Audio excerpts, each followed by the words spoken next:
Public again. All right. Sorry, we lost our feed there, everybody, but we are back. We're back live. Our server crashed. We got a lot of heavy weather out there in Newport Richey and Dump Towers, man. Straight from the Dump Towers, the Kevin Holly Studios. We are back live. Sorry about that. Hopefully we will not lose our server again tonight. Hey, man, on the plus side, all that rain out there, going to get them whores nice and clean. It's laundry day on US 19, buddy. All right, so we got your host, myself, Kevin Holly, and also we've got Jay Bird, my co-host, and sitting in for Homeless Chuck tonight, we've got the one and only Captain Jason. Holy shit, I can't believe he's on the radio. What do you think of that, Jay Bird? I think it's awesome, man. I love this dude. He's freaking hilarious. Oh, well, good slow dude. Down, man. Slow down. I like when I came to work the other day, and he was outside deflating your tires, and I was like, drop it to the ground, baby. Drop it. Hey, where are those valve stud covers? On my kitchen table. It was like a week ago, right? They're on my kitchen table still. How many times? Hey, I got one other question. How many times have you been to your car with them sitting on your kitchen table? Many. But yeah. I figured. At least you didn't lose them, though. No, I didn't lose them. That's ridiculous. You know, the backstory on that is all right, Captain Jason's the captain of the dolphin boat that I work on, right? And he waits till we get the boat off the dock with like 40 people on the boat. And he's like, hey, man, I got something for you. I've been waiting all day to give this to you all morning. Open your hand. And I'm like, what? What? I don't want to open my hand for some dude to put something in my hand, you know? But he does anyway. Yeah. It was a gift. I couldn't say no. Luckily, I did it. It was all, the valve stem covers for my car. That was wonderful. And I'm like, great. That's what's holding the air in my tires, man. Appreciate that. My car is from 1988. Thanks, Dick. It doesn't really matter. I mean, you have to park on the top of the hill anyway. So I could roll down and get a start. Yeah, kick start that bitch, dude. Did you put some air in your tires since then? No, they're still remarkably holding air. Hey, yeah. God forbid that he gets caught behind one of the dudes on Dodecanese with their hazards on delivering, because he can't back up. He's got to sit there and wait 40 minutes. It's Greek style. I'm behind him. Oh, man. All right, we got a lot in store tonight, man. We've got a special guest interview. Brian Sikoff, famous for the HalloweenHotness.com. It's a red carpet cancer benefit event. And we're going to talk to him in about a half an hour or so. He's going to call into the show. That's going to be really cool. We also have a chat room. If you're listening to us live on Spreaker.com, you can definitely check out our chat room.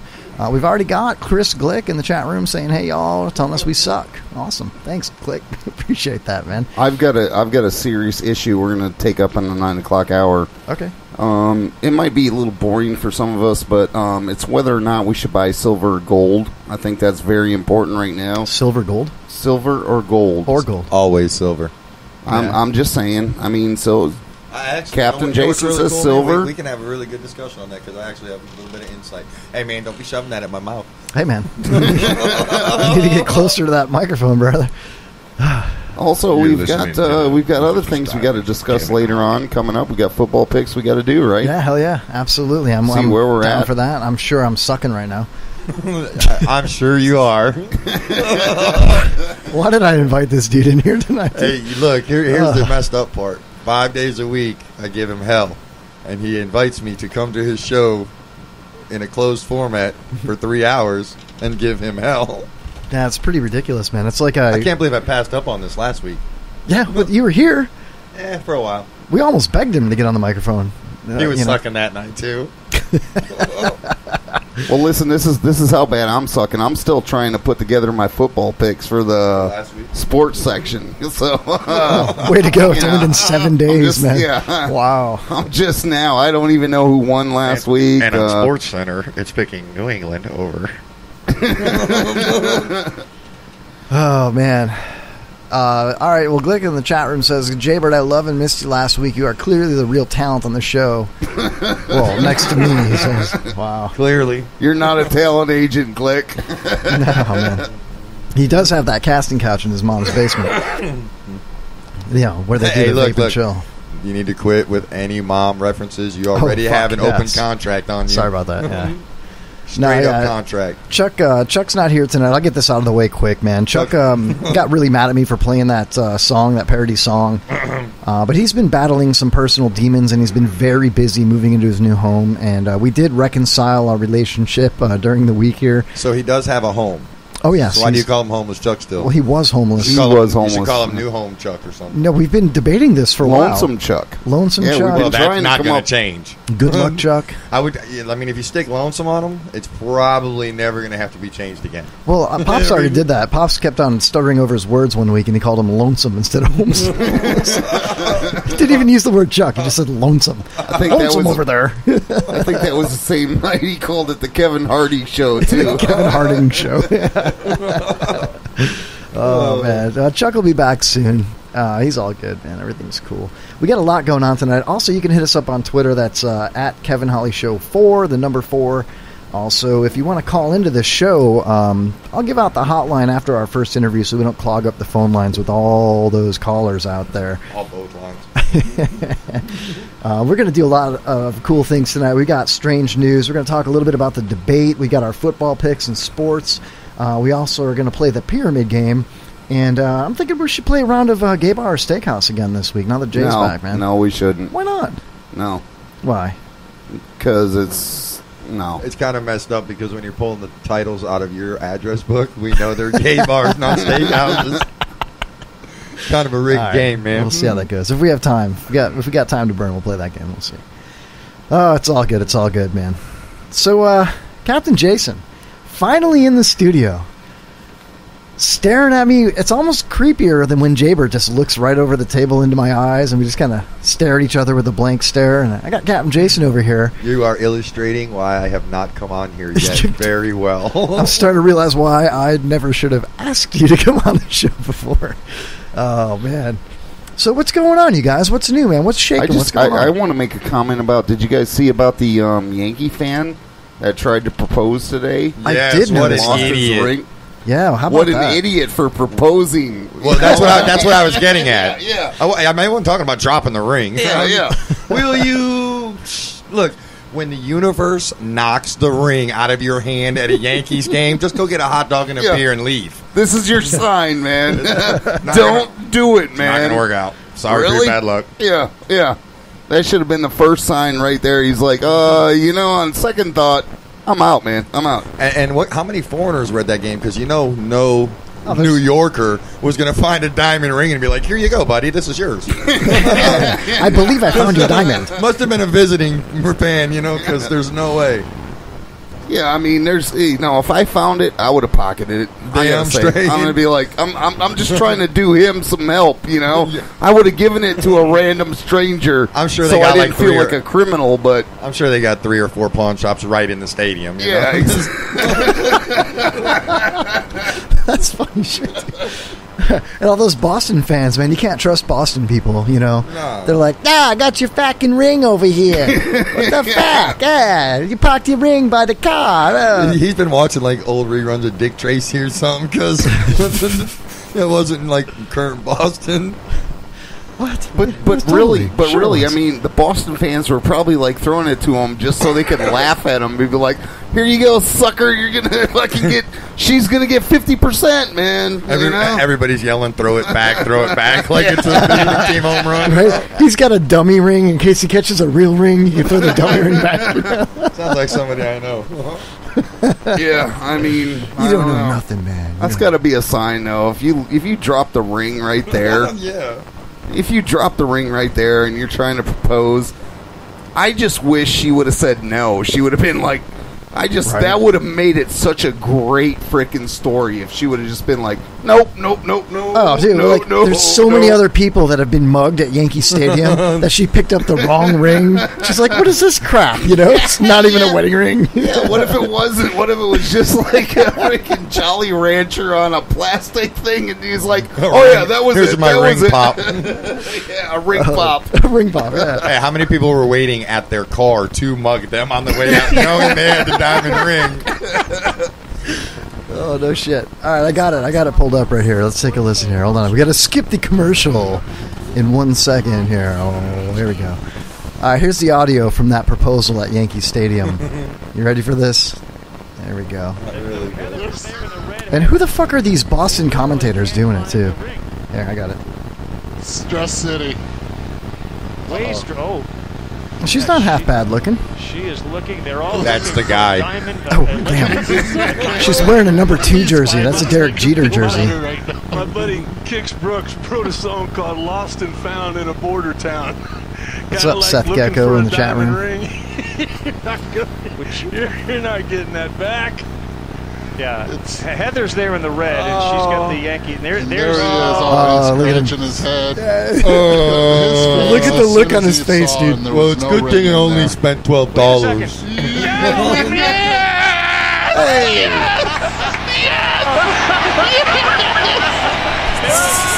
And New York loses by 11. They're all happy. They're like, oh, another one's down. Hey, man, Another did you know Yankee fan goes down. You've been married, right, Kevin? How about you, Jay? Yeah. You're married? Yeah. You guys obviously have been divorced then? Yeah, I'm divorced, yeah. Hey, man, I guess now you did realize it. You know, when you said till death do you part, you were actually setting a goal, huh? Yeah. It wasn't just like, yes, forever. It was like, whew, one of us goes, I'm back on the market. Yeah. It's jacked up, man. It is, man. You know, marriage, it is a sacred institution. How does that Sublime song go? You know what they do with people in institutions, right? What do they do with people in institutions? Nothing, man. Nothing? You got any jokes for us tonight, funny man? I don't know, man. All you have to do is start talking, and then it's just going to come. I was talking to my kids the other day, and I was talking to them, telling them I felt like I might want to have another kid one day. Oh, really? Yeah, absolutely. Now, you're only 44, right? Yeah. So Holly looks over to me, and she's like, all the women in your age bracket are already in menopause. And I was like, so what? You don't think I could, like, pick up a hot chick, young hot chick? Sounds like a challenge. And my son looked at me, and he's like, nah. And I was like, well, why couldn't I pick up maybe an ugly young chick, I mean, come on. Yeah. I mean, she doesn't have to be hot. I mean, just young. Well, hold on a second. How young are you talking about? I mean, come on. There's rules, bro. I'm just saying. Ain't nothing like a bottle of Ouzo. Whoa. Yeah, a bottle of Ouzo and, Hey, Chris Glick in the chat room is saying that he'll give you 3 of his kids if you want them, dude. I'm trying to get to the chat room. I'm having troubles over here, man. Look, what he's not telling you is he wants to try to have another kid, but he's already been having a vasectomy. So he's just going to go out and try and try and try and try. I could probably, reverse that for you. I don't want you to reverse anything on me, dude. That's not what I meant, bro. I always go with the backdoor stuff, man. I know a dude, I know a guy. I bet you do. I do. Larry Shranatan, Dr. Larry Shranatan, John Hopkins Hospital up there in Pennsulvania, man. You got like a couple semesters of training holding nuts with him or something, I mean. Sort of. Call what you want, man. Seth Gecko's in the chat room, man. Everybody should go in that chat room. If you're listening right now on your device, your tablet, your phone, your desktop, your laptop, go in the chat room and check it out. How do you do that? You go to Spreaker.com, and then you go into our live episode and click where it says chat. It's pretty simple, man. The Kevin Holly Show? Yes, sir. That would be Spreaker.com. That's SPREAKER.com. /user/The Kevin Holly Show if you really need the exact URL. Yeah. And also, check us out on the IRN, the Internet Radio Network. We will be replayed on Tuesdays from 12 to 3, as well as Saturdays from 3 to 6 on TuneIn Radio. We made it big time, man. How about that shit? Yeah, how about it? How's that going out, dude? Are we getting paid from that? I'm getting paid for it, but you're not, so I'm just kidding. No, I'm not getting paid for that. Kidding me? It cost me money to do this show every week, dude. Come on, man. That's why you're at the dump towers, huh? That's why we're in the dump towers, man. That's exactly why. We need to figure out how we can get paid to do this show. We need sponsors, man. We need some commercial, sponsors, some 30-second commercials, stuff like that to mix in with our show, dude. You need a freaking host that can at least freaking figure out how to get into the chat room, man. I've done this like weeks now, and I'm having trouble today getting into it. I don't know why, man. Just don't jostle the table because I don't want to lose the server again, man. Yeah. We're high tech here. Dude, we've got an office cooler filled with chilled vodka. We've got air conditioning right next to our refrigerator. We've got a table with 1, 2, 3, 4, 5 monitors, right? We're killing it as far as technology goes. Yet, every time there's a lightning strike, we lose our server. I don't know what to say about it. Whatever. Doesn't matter. You know what does matter? In about 15 minutes, we're going to have our interview, which is going to be totally cool. Check this guy out, man. Let's do a little prelude to the interview here. Where's my mask? Give me that mask. I got it. You got it, huh? You're in the chat room? All right, just so everybody knows, there are 2 Kevin Hollies in the chat room right now. One of them is Jay, the other one's me, so don't get too excited. I think they know when I text something, so. Oh, you think so? Yeah, I think they pretty much know it's me. All right, so check it out. Halloween Hotness 3. Okay, it's the third year. Halloween Hotness in 3D, Heroes and Villains. It's going to happen Saturday, October 15th of 2016 here at the Reserve at 650 Spring Street in Los Angeles. Now check this out. There are a host of special guests attending this. It's a cancer benefit, and we're going to hear all about it. But look at this, man. These people are all scheduled to appear. Anthony Michael Hall, Burt Reynolds, Tara Reid, Brian Chum, dude, so many different people. I thought all but one of them were dead already. No, they're not dead. They just look like it. You know who else is going to be there? Two people that we've interviewed, Jaybird. Who's that? Laurel Landon? Lorene Landon's going to be there, as well as Mel Novak are both going to be attending this red carpet event. So, pretty cool.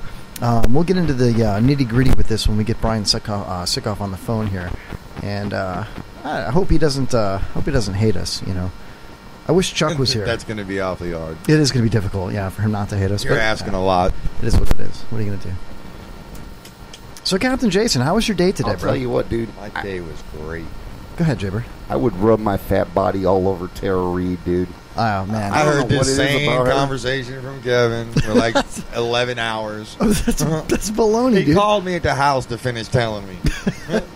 We were done. He's trying to tell me I'm 19. Gets to my house, he calls me, tells me the rest of the story. It's What? pretty depraved, man. That's ridiculous, I don't dude. know if you'd want to rub your fat body on her after the shit he was talking about. No, I don't care what she's done. I'd rub my fat body all over her, dude. I would just slather her in olive oil and Feta cheese. Bread or olive oil and feta, and I would just go to town on her like nobody's business. Opa. While I was eating olives. I'd be olives? eating Kalamata olives and Kalamata. Kalamata? Yeah, calamari is Kalamata? a little Yeah, different. you don't want that. Yeah. Not out of there. No.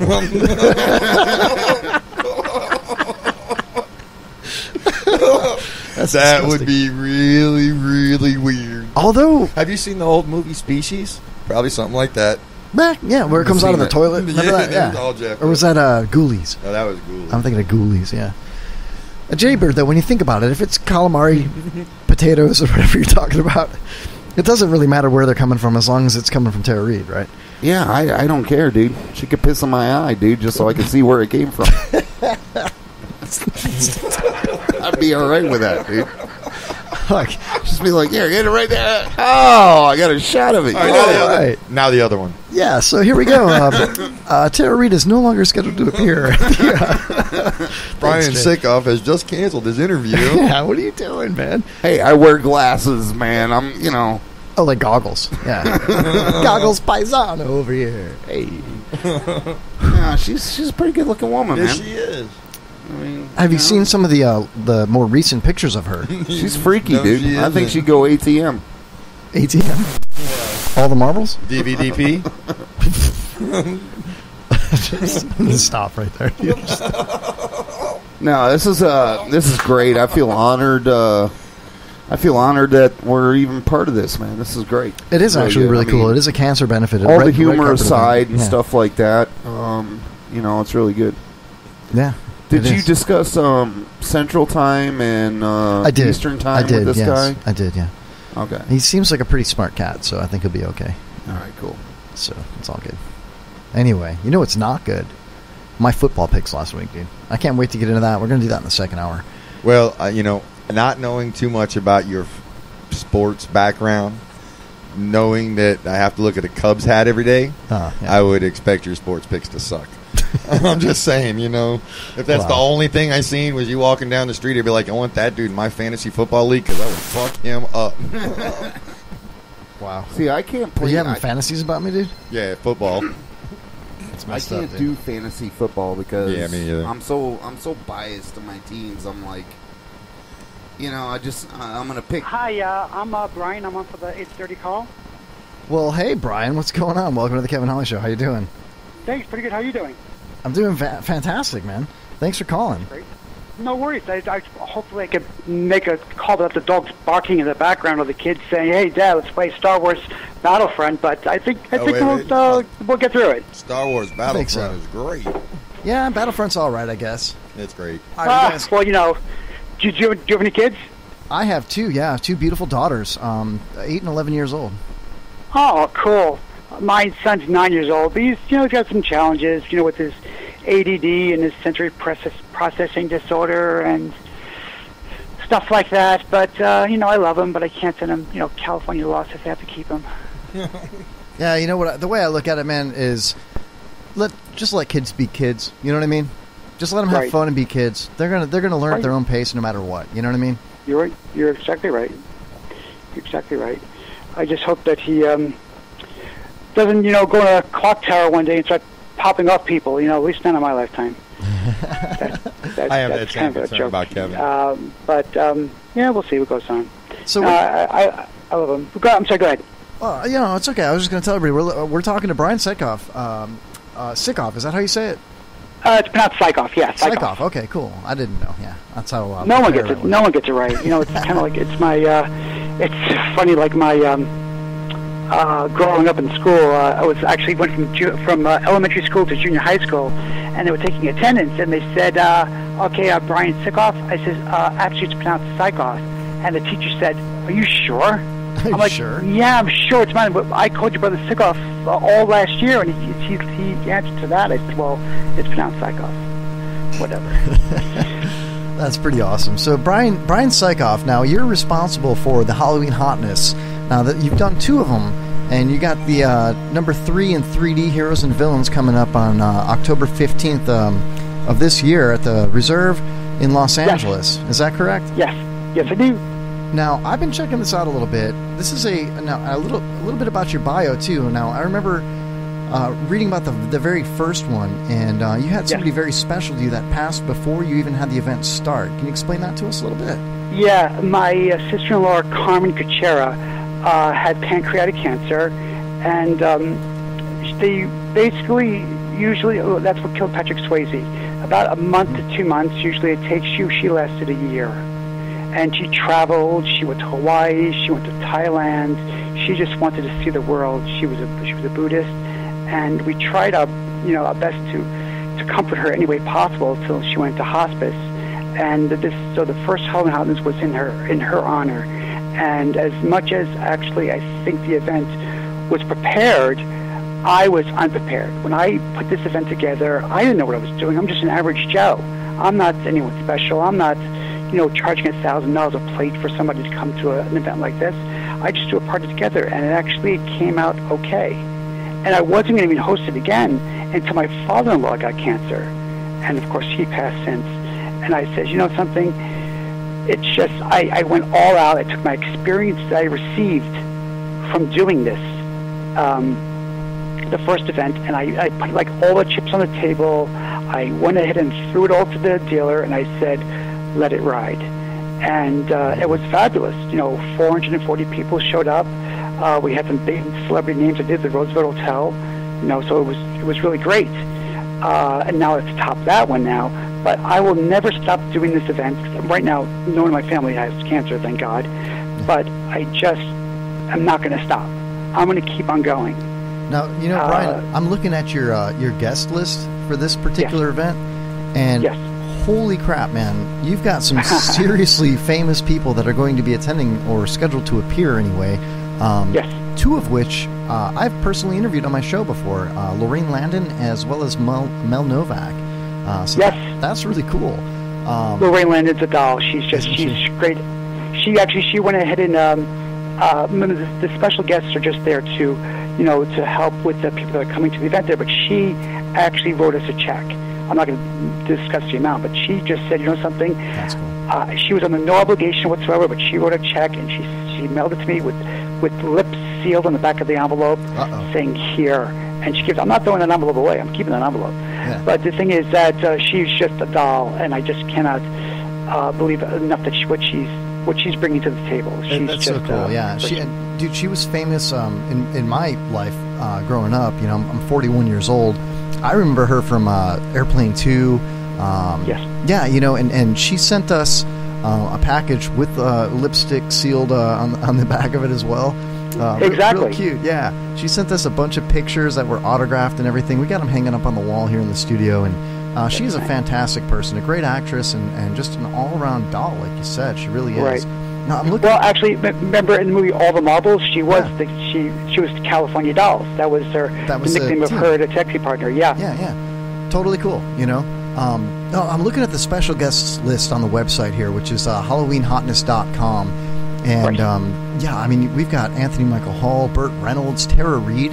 Is there any way that maybe you could hook us up with Tara Reid, or is that just kidding? I think she's married. I don't think actually that's a good thing. I'm just throwing it actually out there. Well, you see, I deal with a lot of publicists and managers, and sometimes to the celebrities themselves. And when I reach out to them, I am no longer just doing a one-off thing. This is now an event that's been going on now for 3 years. Yeah. So it's got some feet underneath it now, and it can actually go by itself. I get emails all the time from agents and publicists saying, can my clients go? Can my clients come? Isn't that and cool? The thing is, as much as I want to everyone come for free, it is a fundraiser, and we need to collect the funds. And once again, tickets are only $30. We're not, once again, I'm not charging $1,000 a plate. I'm not charging $250 a plate. I'm not making it for this ultra rich and famous. It's for the average Joe who wants to come and help. And even if you can't come and you want to make a small donation of $1, $2, $5, $5.25, you could also do that on the website. Now, how do they do that? Right off the website? Right on the www.halloweenhotness.com, where it says to purchase tickets. Right below it, it says how to make a donation. Okay. It's the same link, and it's actually just it's easy as pie. And I want people to give only if you can. I don't want anyone to break the bank. I'm not actually looking for $1 million. If someone gives me $1 million, I won't even hold the event. I'll just say, okay, event's canceled. I got $1 million. Now, who are you guys? Who are you benefiting? What organization? American Cancer Society. That's right. So it's going to somewhere legitimate. That's Exactly. And last year was National Breast Cancer Foundation. So the thing is that we're not tied to any one cancer organization because, as you said before, there are sometimes companies actually out there that may actually be questionable, and I don't want to be any part of them whatsoever. So I do not want to get in bed with any specific cancer organization. Every year we will switch organizations, and hopefully it's that one person who gives like a $5 or $10, and that $5 could be the cure to cancer. That donation that was given to them was the final cure, was the final thing, because this was my dollar that actually made it happen. You know, I want everyone to know that there's a magic button out there, and it just costs money to make that magic button. And once that button is pressed, there's no going back. That's the truth, you know, and I'm actually pretty proud. For the last 3 or 4 years in a row, we I and my fiance have participated in a breast cancer walk every October, and we literally walk with about 100 people throughout Pasco County here in Port Richey, Florida, to raise money. And last year we lost one of our friends to breast cancer, who was always involved in the walk with us. So it was very special for us last year. And I just can't wait to see how it's going to turn out this year. It gets bigger and bigger every year. I'm thinking this year is going to be the first year that we actually put the Kevin Hawley Show, the name of that, our name on that walk. So we'll see how that all works out and everything else. But I'll tell you what, man. Yeah, it does. It's a great feeling. It really is. You know, when you're helping people. Right. Exactly. I concur completely. When you actually do something, the smallest things that you do, like doing that walk thing, I get out of breath coming from here to the mailbox. So you're doing something more than I can do. I give you a lot of credit. There's people out there that walk with us that, we've got a few golf carts, that people will hang out and do that. But yeah, there's people that normally you would never see walking as far as we do walk, Right. They do it that day, we do like a pub crawl, and We have about 5 or 6 different locations where everybody, gathers during the walk and whatnot. And I'll tell you what, last year was really cool because as we're walking down State Road 52 in Port Richey, which is a 6-lane highway, during one leg of the walk, cars literally pulled over into the grass and started handing out money to us. You know what I mean? Just like dollar bills. Wow. Totally cool. Yeah. And once again, the thing is that every dollar counts. So you're not asking about, collecting a $10 to $50, $100 thing from everybody. $1 here, $1 there. When you go to the supermarket or you go to CVS, when you swipe your debit card, it says, would you like to donate $1 to yada yada. I don't really know where that's going exactly, but I know what I do, what it goes to. You know when you walk, you know where it goes to. So it just feels good knowing that you're doing your part. I hand dollars to people when they're on the side of the road a lot of times, but I'm pretty sure that's going to liquor.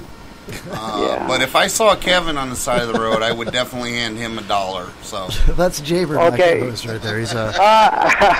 But you wouldn't say to him, "What does $1 get me?" Do you? What does $1 get you? Yeah. Okay, that was Or you don't give him $1 and say, "Can I get some change back?" What are you trying to say, Brian? Come on, I'm worth I don't know. I'm just I don't I don't know. I'm just throwing it out there. So let me ask you, Brian, what kind of fun things are happening at this event? I mean, I know it's themed, Halloween Hotness Halloween Hotness 3 in 3D, Heroes and Villains. I would imagine that's going to be something along the lines of Halloween meets, famous superheroes and villains and things like that. What's going on with that? Well, let me go back to 2 years ago. Halloween Hotness, Hotter Than Hell, which was the first one, was kind of like a Playboy-ish type of theme, because we actually, I got a few models to come. It was a very small, intimate setting. Then there was Halloween Hotness 2.0, sci-fi and fantasy theme, which actually had a bunch of props up from Star Trek and Star Wars and stuff like that. So this Halloween Hotness 3 in 3D just it sounded right. Maybe Halloween Hotness 4 will be the musical, and Halloween Hotness 5 will be... I don't know where you get these numbers from, but Heroes and Villains, because this is being held at the Reserve in L.A., which is a 1920s bank vault that was ripped actually out and made to a cocktail club. So the big safe doors are still there.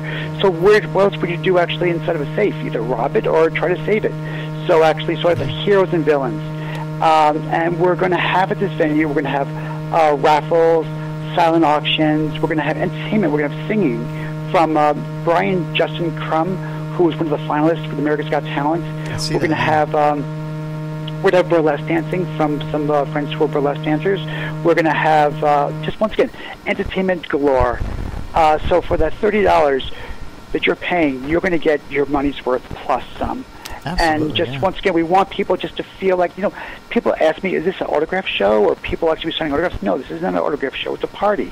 It's a venue where you actually get to walk and talk to Anthony Michael Hall, who was the star of 16 Candles and Weird Science and The Breakfast Club.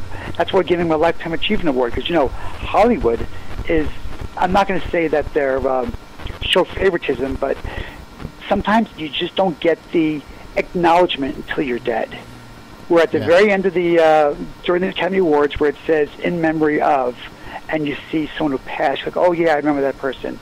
You don't want to wait that long. You want to honor them while they're still alive. Absolutely, yeah. And Anthony Michael Hall was huge for me growing up. I mean, he's in all those 80s movies. Oh yeah, exactly. He was actually, he was me and Breakfast Club. I think his character was Brian. And my name was Brian. Actually, I remember that he said to Judd Nelson, like, hi, my name is Brian, and Judd Nelson said, my condolences. So I'm like, oh, great, so my name is actually a joke. No, it's not. Jaybird's name's a joke, for sure. Oh, man. Well, listen, I appreciate you calling in, and, how do we find you on social media? How can people follow you? Well, the thing is at www.halloweenhotness.com, at the very bottom of the page here, it says follow us on Facebook, and there's a Facebook link on there that gets to the Halloween Hotness event page. And, like us, friend us. Have any questions, please post. Have any, something you want to give. Let's say you want to donate an item for the raffle. I mean, the raffle ticket's only $2, and the more $2 you put inside the specific box is the more chance you get to win that item. So once again, we're not trying to break anyone's bank. We just want to have someone, help And once again, it's going to be hard to top 440 people last year, but we're going to try our You've best. got some superstars lined up this year, and I'll tell you what, it doesn't really matter the number, because the fact that you're doing it year after year to try to benefit something that everybody has been affected by. There's not a soul on this planet that has not been affected by cancer.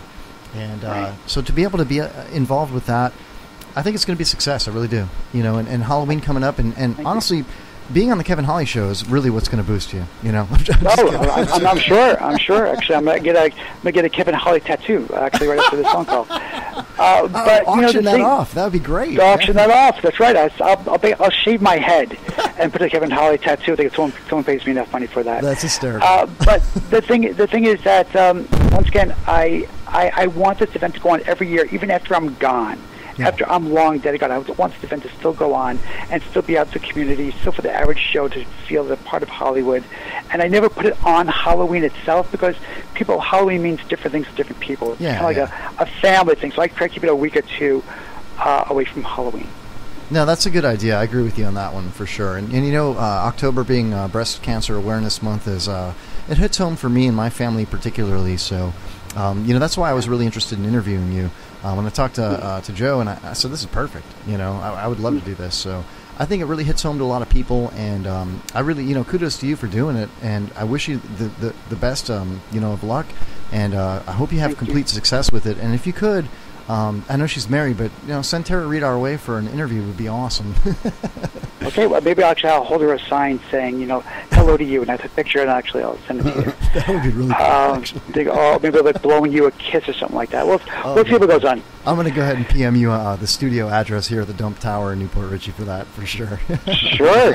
I'm sure she'll love it. That's awesome. All right, Brian. Well, listen, thank you for calling, and be a friend of the show. Let us know how it goes, and anything we could do to support you. I'll go ahead and throw up some links on our social media, so anybody that's listening can make a donation or join that raffle, and hopefully enjoy the event as well. Thank you very much. I greatly appreciate it. You guys have a great one. You too, Brian. Thank you, sir. Take it. Bye. Hi, everybody. Brian Sikoff, man. Sikoff. How about it? Yeah, pretty cool dude, man. Nice dude, man. That's for a benefit like that, Jaybird, I'm behind it. I personally think that maybe Big Pharma or the government is hiding a cure for cancer right now. I didn't want to bring it up to. Yeah, it's called marijuana. It could be, yeah, But for an event like this isn't one of those things that, like he was saying, that you're checking out at Walgreens and it says, do you want to donate to whatever. That's all bullshit.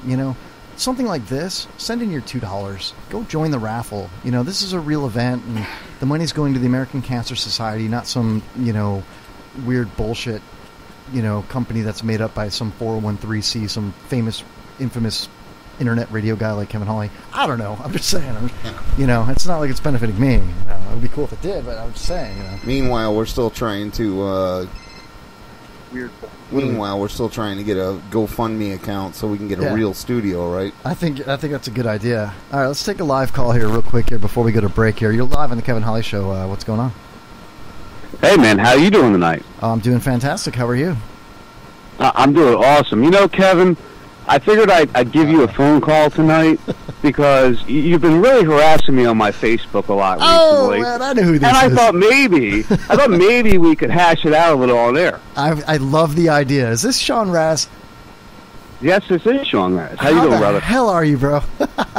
I figured I'd hijack your show and give you a little phone call bomb. You've been hijacking my Facebook and my Twitter so much recently that I figured I'd jump in and give you some. Give me some, baby. I'm ready for it. I appreciate you calling in. We love you, man. It's all in good fun, man. Holy shit! I know, that's what we do. That's Sean how we play the game. Everybody. Holy crap! It's more Jaybird that's got the issue. I'm just trying to stir the pot, my friend. No pun intended. Well, you stir well, I'll tell you that much. Thank you. I don't know that I've harassed your Facebook or anything, but I'm guilty. I'm totally guilty. Kevin has produced this, but I do stand by my police officer. So so does Raz, I'm sure. It's just there's so many things that have been happening in the news and the mainstream media. It's really kind of coerced the general public into thinking one way or another. And it's really been polarizing. Sean, what do you have to say about that, man? Well, first of all, I'd like to say that I do stand by my police officers also. I have police officers in my township that I'm friends with. I know it's like I'm not racist, I have black friends comment. It's kind of the same thing. I get that. But I actually do have those people. I respect law enforcement when they, if I get pulled over for something, which very rarely happens because I don't really travel that often. Because you're white. I'm very respectful, and I get what it should be. I wanted to be a cop at one time. That was my goal. That's why I went in the military, because I wanted to become a cop. Unfortunately, the military makes you a very heavy drinker, and I kind of fucked up after I got out. Yeah, I hear you. So what do you want to hash out, man? I mean, what are you getting at here, Raz? Come on. Well, we've got this whole thing, and you've been trolling on my Facebook recently. No. You've been really hitting hard about the gun in the guy's hand, the gun, up in the Keith Scott story up in North Carolina. Yep. There's a gun in his hand. There's a gun in his hand. All the video shows there's a gun in his hand. But yet you go read a Fox story, or you go read a CNN story, or you go read a photography is not a crime story. Oh, you read any of these stories. Okay. If you read any of these stories, first of all, you're going to find that they all say you really can't determine whether there's a gun, a book, a dildo. You can't tell what's in his hand. Hold on. You really can't see. Let me stop. Hold on. Sean, Yeah, I'm here. Hold on. This is Jaybird. When you listen to the wife's video, okay, her video of it, and she starts yelling, "Keith, don't do it! Keith, don't do it!" I mean, what was she talking about? Don't read the book right now, or you know what? I don't know what she's talking about. But when the cops kneel down after they shoot him, and the one cop goes, "Is that a gun? Is that a gun?" and he goes, "I'm not sure," which is on the lapel. It doesn't mean no. And you listen. I want to make sure you understand, Kevin. I'm not saying he was not armed. Okay. I'm not saying that at all. Okay. I believe he had a gun on him. Okay. I absolutely do. I also believe it was a stolen gun, but none of that matters. In North Carolina, the state is an open carry state. Yeah. So if he had a gun on his ankle, which I agree he had an ankle holster on, and he got out of the car to maybe put something in the trunk or just walk around and look at his car because he liked his car or something, whatever the reason he got out, and he had that ankle holster on, right. Which if we all remember, the initial story from the cops was that they saw him with a gun, and that's why they approached him. And then all of a sudden, 5 days later, they're talking about a joint and a blunt and weed. Let's go back just a second here, Sean. Let me ask you this now. If he got out of the car, okay, two things about what you just said. If he got out of the car to maybe check his trunk or put something away or whatever it was, why did it look like he jumped out? I saw the dash cam video, the latest video. When he jumped out of that car, it looked like he had a gun in his hand. You could clearly see the ankle holster, but he was all badass, running around. He was almost like going in circles, not listening to the commands of police officers that had their guns drawn on him. And I'm sorry. I'm talking about the initial. I'm talking about the initial of reason for approach. Well, then that's the second thing I wanted to talk to you about. If that is a violation of his Fourth Amendment rights, why did they come up to him in the first place? Does it really matter after the fact? When he jumps out of the car with a gun in his hand, it doesn't really matter why they went up to him in the first place. Don't jump out of the car with a gun in your hand. That's why he got shot. He didn't get shot because he was rolling weed. He didn't get shot because they violated his Fourth Amendment rights. He got shot because he jumped out of the car with a gun in his hand. That's all I was saying on your Facebook, man. But see, Kevin, what you got to understand, my friend, and this is why I called, because I don't like to type this kind of stuff. What you need to understand and what you need to think about is if no matter what illegal activity you're doing, if the initial reason for approach is illegal, if there is no justification, and you follow the Constitution, you follow the rule of law, okay, if they arrested him, more than likely, because of the reason of initial approach, he probably would have walked anyway. Let's be honest with the whole legality of the situation. Possibly, but he made that conscious decision to jump out of the car like a badass, man, scaring the cops. He had a gun in his hand. If he would have done, cop scare is so easy anymore. Saying the cops, it's your fault, Sean. It's all your fault, man. I'm just kidding, man. Go on. I'm sorry. I'm all about accountability. Go ahead, brother. Sorry. Listen, man. Have you ever been arrested? For other than a DUI, no. Okay. I've been arrested. I've had a DUI. I've had a couple other things. I've been arrested driving on a suspended license, whatever else. Every time I've dealt with a cop, I've listened to their commands, and I have not had a problem. Now, I pretty much am sure... You're also white, though. Yeah, I'm white, but you know what? I'm pretty much sure if I would have grabbed for their gun, made a stance to shoot at them, or had a weapon on me, I might have ended up dead too. But if you listen to cops, man, they don't want to shoot you. But Sean's point, though, is that the initial reason for approaching the guy... Now, let's look at that, Sean. There's a whole myriad of different reasons why they approached him. Maybe he was rolling a blunt. Maybe he was smoking a blunt. Maybe they saw a gun. There's so many different reasons. Yeah, of course, we don't know what the exact reason is, but there's so many possibilities of why. I don't think, and I don't think you think, Sean, that they just randomly picked him out in the parking lot and decided, hey, there's a black guy in a car, let's go see what's up. Can you agree with me on that? Do you want to know what my theory is and what I think happened and why we ended up with this situation? Please. All right. I think they were there to serve a warrant. Okay. They see this gentleman. They don't know who he is. They see him get out of the vehicle. They see the ankle holster, which it was very visible in all the video. That holster is very visible. But can you see that holster through the window when it's on his ankle and he's sitting in the front passenger or the front? No. If you go back to the initial story we got. Right. The initial story we got the day of the shooting was that they saw this man get out with a gun. Right. That's the initial reason for approach that we were told when this all started, right? Did he jump Can back we agree into on his that? car? Yeah. Yeah, he got out. They saw the weapon. He jumped back into his vehicle. Okay. Then he got out of the vehicle with the weapon again. That's the initial story we got. Okay. So clearly that's why they approached him. That's what they claim in the beginning. Okay. Initially, they claimed that they approached him because of a weapon, and then 5 days later, when they're ready to release the video, which they only released the video of the shooting, right. You know, the minute and a half or so before the shooting, they don't release any video leading up to why they went to this person. They just released the episode that happened to try to clear the air there. Yeah. All right. So now let's say they saw this guy get out of the vehicle. They saw the ankle holster. They figured, you know what? We got a warrant for somebody. I'll bet you that's the guy because he's got a gun on him. Now, in a state with an open carry law, that is not justification to question somebody because you see a gun. Well, okay? I mean, so but Sean, that's where the justification starts. I understand where you're going with that, and I don't mean to interrupt you, and I'll totally let you continue with that. But I just want to say, at that point, though, you know, even though it's an open carry state, they're there serving that warrant. They don't know who he is. It could be the suspect. So they've got reasonable cause to investigate and ask him. I really think they do have reasonable cause at that point. You can think that, and you can think that all you want, but by the letter of the law, and it has been determined. I forget the case that determined it. There actually is a case law and I that believe you shows saw it, that you cannot use in an open carry state. You cannot use viewing a weapon on somebody as reason to investigate them further. But Sean, what if you view a weapon on somebody that matches the description of a warrant that you're serving in the exact same location that you're at, man? You know, maybe they thought. Listen, you better make sure that person lives for starters, yeah. And you better make if he jumps out the car with a gun in his hand, looks like it.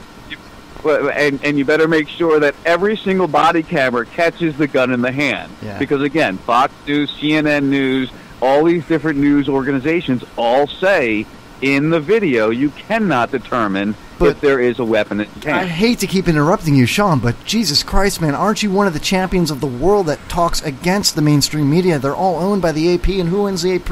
You know what I mean? It's like, I feel like it's so hard to have a discussion with you if you're going to quote the AP when it's good for you to quote them, but then go against them when it satisfies you to go against them. You know, you can't use them both ways. You got to be either with them or against them, man. You know what I mean? You can't base. You know, it's not a with or against, my friend. You got to remember when they're actually sharing a truthful fact. You look at that video and you see a gun. I don't know why. I'm not sure what acid you took today. You know, whatever pill you took this afternoon that's making you see that gun, you know, I need some of that. But I don't see a gun. I don't see anything clear of anything. I don't see a book. I don't see a gun. You're right. I don't see arms raised. You know, it's very I saw a dude get out the car. I saw a dude get out the car, and it looked like in a threatening manner, and whatever he was holding could be, maybe it was a gun. It looked like a gun. They got pictures of a gun. I don't know, man. You know, it's hard to go in either direction, but I'm going to side with law, with the Leos on this one, man. I really am. Hold on, Jaybird's got something for you. Sean, I just want to say that I saw a video where the cops were yelling, drop the gun, drop the gun. And if that was me and I was in that situation, I would have wrapped my hands on my head. But I also saw a video by the wife where she was backing away and said, Keith, don't do it, Keith, don't do it. And she was behind law enforcement and started ducking and getting away. Now, if she was in front of law enforcement and started doing that, then you would say, well, maybe that's a reason why. But she was between her husband and the cops. So why was she ducking and saying, don't do it, Keith? And why didn't he drop the book or the cell phone or whatever he was holding? Yeah. You know what I mean? And then that goes into the other issue that we have not addressed in this case yet. Yeah. This individual was a mall security guard. Now, he was a mall security guard because he could not get a carry conceal permit because he had some felonies. Yeah. He had a history. Yes, absolutely. But he did work as a mall security guard. And he was very well known. He was very praised in his job. And he got into an accident. I think it was a motorcycle accident, if I'm not mistaken, that caused very major head trauma to him. Now, you have somebody that has... I saw that. You have somebody now that has head trauma, a severe brain injury. The cops you don't know that, what's good. Yeah, nobody knows. I understand that. I understand that, but that's why our police officers should have more training than our hairstylists. But it doesn't. Okay? It doesn't matter a how much training you have. If that guy jumps out of the car, it does matter. You got a split. It does matter, my he's friend. He's going to point that cell phone or gun at your face and pop a round off. You know what I mean? Let me ask you this. That's exactly why. Well, go ahead. Go ahead. No. I was going to say that's exactly why a police officer should go to 2 or 3 years of schooling before they go on the street. Well, then they better get paid a lot more money. You know what I mean? They better. I'm not against it. I'm not against that at all. I am not against that at all. I stand 100% behind that. If they were to take 3-4 years of schooling before they ever stepped on the street, then we wouldn't have a 12-year-old kid that had a BB gun that got shot by a cop within 14 seconds of them arriving on scene. Yeah, I know. Or if the kid didn't have a BB gun that he pointed at police, he wouldn't have been shot within 14 seconds of getting on the scene. That's Captain. No, it has nothing to do with well trained. Look, I grew up on the south side of Chicago, in the middle of the ghetto. We were the only white people. I've never been shot by the cops. It's crazy. I've been pulled over multiple times as an adult with a firearm in my car. I've never been shot by the cops, and I'm talking in multiple states: Mississippi, 3 o'clock in the morning on the side of the road. Not exactly a good spot to be hanging out with a pistol. But guess what? I'm still here talking. You know why? Because when the guy said get out of the car, I got out of the car. When the guy said back up, I backed up. The guy said do this, that, or the other thing. If you want me to hop around on one foot and sing the hokey pokey, that's what we were doing. And that's the problem. Unfortunately, there's such a divide on race in this country that that's all anybody sees. The white cop killed a black guy. Doesn't matter whether the black guy was a good guy, a bad guy. It's white versus black all the time. And unfortunately, the news and that's very untrue. That's very untrue. I think he's right. I have facts on my phone right now. You know why I find that very untrue? Here's why I find that very untrue. Because on the same day that Keith Scott got shot, in that day, 5 white guys were shot. You know what? Every single one of those white guys deserved to be shot. Every single one of them. But I think what Captain Jason was saying that is the media is really dividing us and you know, making it a racial thing. It really is, man. You don't hear about all the people in Chicago, and this is all talking points that we've all listened to and talked about and on social media and on our shows and everything else. Honestly, Sean, where do you stand? I mean, what do you really think, man? What do you really think? What I really think is people paid by the state, and their job is to protect the citizens of that state, whether they be criminals or victims or citizens that haven't done anything wrong. Right. Their job is to protect all of those people. You're right. All right? You're right. If you want to talk about black thugs, white thugs, Mexican thugs killing each other in the streets, you know what? That's going to happen. That'd be 24 hours news right there. Yeah. Yeah, and unfortunately, that's society. And you know what? I'm not paying those people. Your tax dollars aren't paying those people. So for them to go kill somebody else, I'm not financing that. I'm financing what our country is doing in Iraq. I'm financing what law enforcement is doing on our streets here. Can I interrupt you for 1 second? I have a real quick question, and this is really a if you have a solid answer, it'd be great. If everybody is all wrapped up on this Black Lives Matters movement and everybody's behind it, right? My question is, how long do you think it would last if tomorrow I got a hold of Good Morning America and I had bumper stickers and I had T-shirts that all said White Lives Matter? How long do you think that would go on? See, the problem is it's not Black Lives Matter. It's lives in general matter. But certain demographics are trying to use that as fueling points to burn down neighborhoods and act ridiculous. I mean, I have statistics on, if you want to talk stats on killing, 50% of people killed by police last year were white. 26% were African American. Raz has all the stats. So that's what I'm getting at. Yeah. So if you have the numbers, you cannot deny that it's not a white cop kill black people problem. I don't disagree with that, and unfortunately, and here's my issue with what I see. I don't support Black Lives Matter. I don't support White Lives Matter. I don't support All Lives Matter. I don't support Blue Lives Matter. I've always been for police accountability. I've always been for that. Before Black Lives Matter was here, I talked about police accountability. I talked about police abuse. I talked about the Kelly dude that got beat, the white homeless man whose father was a cop in California, and I think it was 2009, maybe 2010. It just came got beat and died by the cops at the hands of the cops. All right, I talked about that back then. So I am not like a Black Lives Matter bandwagon rider. No, I don't really support them. All right, I want to make sure you guys understand that. We know. We get I stand for accountability. I believe that if I walked out my door and got into an accident because of my stupidity and killed a child, I would go to jail for manslaughter. All right, if I was drunk driving, and I know people that have gone to jail because they were drunk driving, they made a bad decision that night and killed somebody. Cops make bad decisions. Cops make bad decisions and kill people all the time. True. They should be held accountable. That's all I say. I don't care what color you are, dude. There's a story from 2014 of a white girl. She was 19 years old. She was a daycare teacher. She was at a bonfire party. The cops came to break it up. She drove away. A cop jumped in front of her car, got scared for his life, and shot and killed this 19-year-old beautiful blonde girl. Yeah, this is the kind it's ridiculous. But you know what, though, Sean? It's like if we all killed our TV, right, and just had our own stories and life experiences, none of us would have these stories. You know what I mean? It wouldn't be as big as it is, you know? When you think about the real numbers, the big numbers, it's not... Yeah, it's bad. You're right, man. They should all be held accountable. They should all go through a lot of training and get paid more money, man. I totally agree. But the media is just fueling this fire, man, and they're dividing us racially, and they're making people hate cops, and it's just getting ridiculous, dude. That's the only reason I asked you, what do you think? What do you really think? You know what I mean? And I'm with you, man. I agree with you. I mean, I don't have a problem with anything you just said. I really don't, man.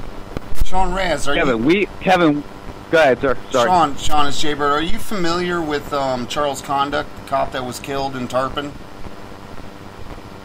No, I am not. Okay, Charles Conduct was a cop, family guy. He was working the night shift. He was a cop. I happened to work with the thug. Last year. Yeah, no, it's about a year and a half ago now. I worked with the thug that killed him. Charles Conduct came out of his car, and he was responding to and this is just personal to me because I actually worked with the guy that killed him. And the guy had 5 kids, and he was responding to loud music call. So he just walked out of his car, and he was responding to a noise complaint. And this kid jumped out of his car, did not want to go back to prison because he was on violation of probation, and before conduct could ever even draw his gun, shot him just above his chest plate, and the guy died because this little punk didn't want to go back and do 2 years. So when you look at it, there's so many cops. When you go back to the cases in St. Pete where, I forget his name, but he shot and killed 2 cops. I mean, listen, man, the responsibility lies on the civilians to listen to the cops and do what they say. It's not to civilians to be able to overpower or to go against authority. I've been in situations where I've seen people that do not respond properly to authority, and it hurts them. They get penalized. All right, calm down, Jaybird. Jesus, it's not Nazi America. Jay, let me tell you, that's what every Nazi said to every Jew in 1942, all right, my friend? Just obey the laws and you'll be okay. If we don't stand up, and I'm not saying revolt, I'm not saying harm anybody, but we need to put this back in order, my friend. When we have 1,200 people dying at the hands of police officers every year, I know that's such a minute number, but then we have 60 cops dying a year, 45 cops dying a year. All right, now this year it's going to be a little higher. Yeah. No, I don't want any number to be. I don't want anybody to die. I'm being facetious. I don't want anybody to die in that kind of way, my friend. You know what it is, Sean? And that's it's the fine blue line. It really is. It's that simple. It's the fine blue line. The cops got to stay on their side, and we got to stay on our side. That's it. But aren't we all American citizens? Aren't we all the same people? Aren't we all the same people getting fucked over by the same group of elitists? Maybe not. I mean, I think some people might be a little worse than others, man, honestly. You know, you got repeat criminals, rapists, kid touchers out there. Come on, man. I never raped nobody. Cops, yes, you did. Cops aren't elitists. Cops are people doing it. Cops aren't elitists. They're people doing their job. Some of them are, man. They go to work. I wasn't calling cops elitists. I'm saying cops are on our side. Yeah. Cops should be on our side. You're the elitists are the bad guys, is what I'm saying. I think we're all right, man. Listen, Raz, we're on a hard break, man. I got to reset this clock and get out of here for a minute. Appreciate you, brother. Love you. Love the debate, man. Love the debate. Hey, I'll tell you I love it too, guys. Raz, our chat room is blowing up right now, and we always love to talk to you. I'm so glad you called in, and I wish I was more prepared, but I think it went pretty well, dude. We'll carry on this conversation. I planned on bombing you, my friend, so... Let's say that again. I'm sorry, I didn't hear you. But I had planned on bombing you. I was going to ask you, and I'm like, oh, fuck that, I'm calling him. That's pretty awesome, man. Yeah, you totally surprised the crap out of me. You called me with a private number and all that crap. That's awesome. Let's talk chemtrails next time. Yeah, let's get you on again for like a real interview, like a half-hour segment or something, man. That'd be totally cool. Honestly, Raz, I know I've been trolling your social media and stuff, and that's just because I like you and I like to get into polarizing debates and whatnot. We love Scotty Ledger and he's such a peaceful guy. I've been wanting to get him on the show. I'd love to have you back on the show for real for like another 30-40 minute talk about stuff like that. I'd like to touch on what Salty Talk's been touching on with everything that's happening in Mulberry right now with the sinkhole and all that radioactive water and all that good stuff. Let's save that for a later date and see what happens in the next week. Maybe next week. Would that be cool with you? Yeah, we can work something out, I'm sure. I can attach some people there for you, too, so we'll talk about it. Hell yeah, man. Yeah. Hey, thanks for calling in. You know my Facebook? I know you know my Facebook. I can't get away from it. All right, guys. Peace out. Have a great evening. All right, you too. Sean Raz, everybody. All right, Sean. Cool. I love that guy, dude. Dude's awesome. No, he doesn't hate the police. He's a real radio legend, right? That guy right there, man, for real. That dude reminds me of my buddy Todd.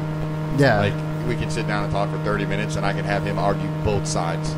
Yeah, you get him both. I just get him ways, spun around real quick, and like he's literally chasing him. Raz, I understand what the guy's saying. Don't underestimate him though. That guy will own all of us. Dude. He's really good. The problem is, in my opinion, that mainstream media keeps it polarized. You're never going to have the black community trust the police. Therefore, you're never going to have the police trusting the black community. Every time a cop pulls someone over in a black neighborhood, he's going to be edgier than if he pulls them over in Hollywood. You know what I'm saying? Hollywood. Hey, what it boils down to... It's just going to be that way. what it boils down to is they've got 24-hour networks now that have nothing better to do than to make reports about this kind of stuff, man. Like they've got to fill 24 hours worth of freaking news, and police should be held accountable. But I don't think sending them for 1 million years of training is going to help. I mean, not without that paycheck, man. Yeah. And that mic in front of your face. Until rookie, the community decides to go along with the rules and play the game to an extent, it's never going to change. I believe you 100% on that, man. I'm with you. I believe Sean is too. I know Jay believes. We're all on board, man. It's, you know what though? Honestly, dude, I know we're going long on the break, and we cut the first interview short, and then we got bombed by Raz here. But you know, when you really think about it, we're all on the same page, man. And it takes these kind of conversations on podcasts, on radio, because you're not going to get these kind of conversations on terrestrial radio or on CNN or MSNBC or Fox or any of those things. You know what I mean? They can't even get a goddamn debate right. It's all... I don't want to go there. We'll go there in the second hour. Let's take our break. Let's go relax and come back in about 15 minutes for more of the Kevin Holly Show. All right, guys, get ready for some really lame music. Here we go.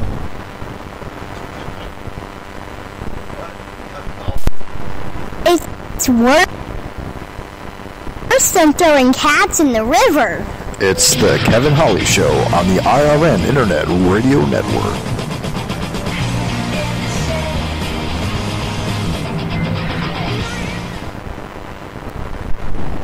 Is this... Hey, Kevin. Yeah. How you know how I feel?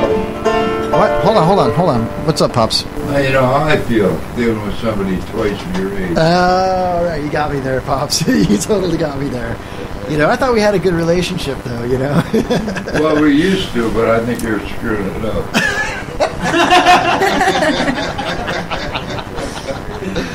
All right, let's do this, you guys. If you're ready, I'm ready. I can't wait for this. This is You Are My Sunshine. Oh, hell yeah.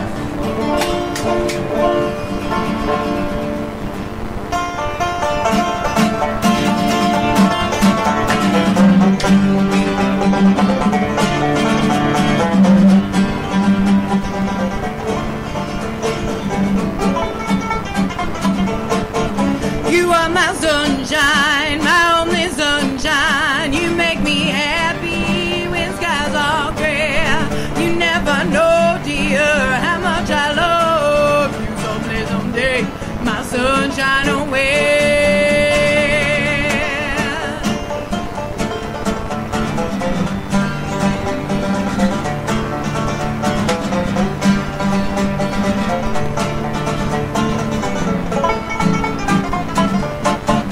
The other night, dear, as I lay sleeping, I dreamt I held you in my arms.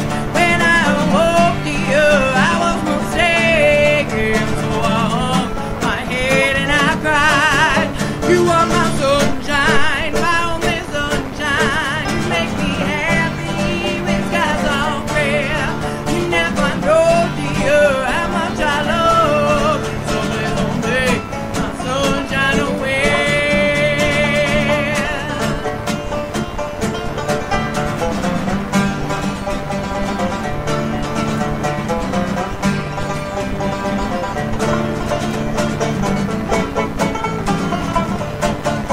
You told me once, dear, you really love me, and no one else could come between. By now you've left me over another. You have shared all of my dreams. You are my sunshine, my only sunshine. You make me happy when skies are gray. You never know, dear, how much I love you. Always someday, my sunshine away.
Cock hold one time. The Kevin Holly Show. It's like listening to those little voices in your head. If those little voices were gay.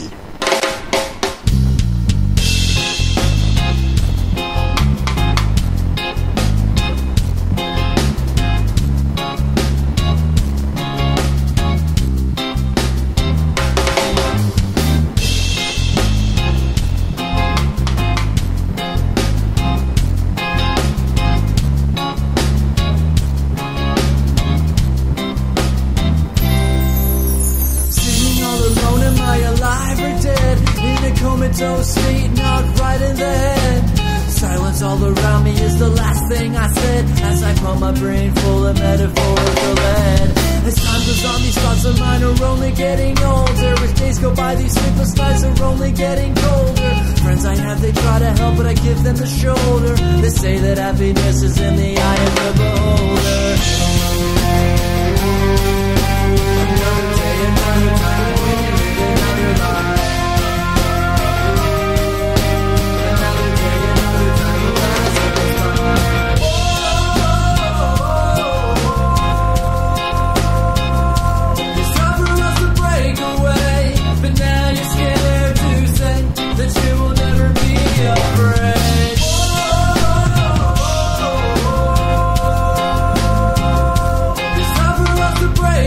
you will never be afraid. In the distant, the pattern that I see is not consistent. The life I once had is non-existent. I should have seen this coming, but I must have missed it. It seems everything I do is under a curse, and every single day is slowly getting worse. None of my good deeds are being reimbursed, and none of my good thoughts are even in this verse. Now mother, don't cry, it's all in my head, as I wonder if my father is alive or dead. I never meant to hurt you is the last thing he said, as he took away my father, left a mother instead. Now these events have made me who I am today, and these songs I write, it's just how I portray the feelings that I wish would just go away. I know that one day everything will be okay. Another day, another time, we can live another life.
Another time, we can live another life.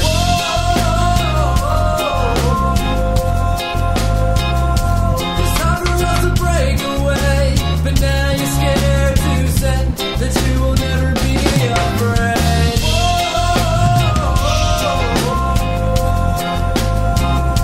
It's time for us to break away, but now you're scared to say that you will never be afraid.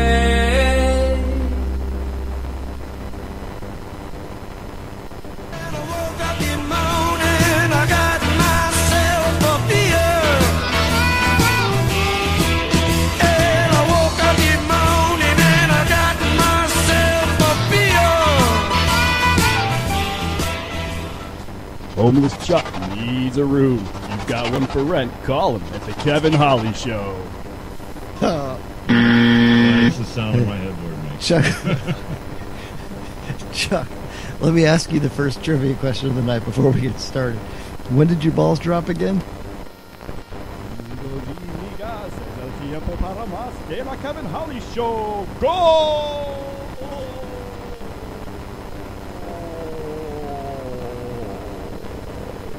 I'm eating a double cheeseburger. You're eating a double cheeseburger? I'm eating a double cheeseburger right now. Kevin, stop being a cunt. Kevin, stop being a cunt, mate. What were you, mate? The fucking run to the litter, and then you fucking got on the roids, and then you started bunting people around thinking it was tough. There's no need for it, mate. Fuck off, Kevin. See, Kevin, he's fucking polite. Kevin, stop being a cunt, mate. Hey, you're a dead set cunt, aren't you? Got one left, and it's not going to you, Kevin. Do you know why? Because you're a cunt. You're a cunt, Kevin. Fucking get away from me hat, you cunt. Fuck off, cunt.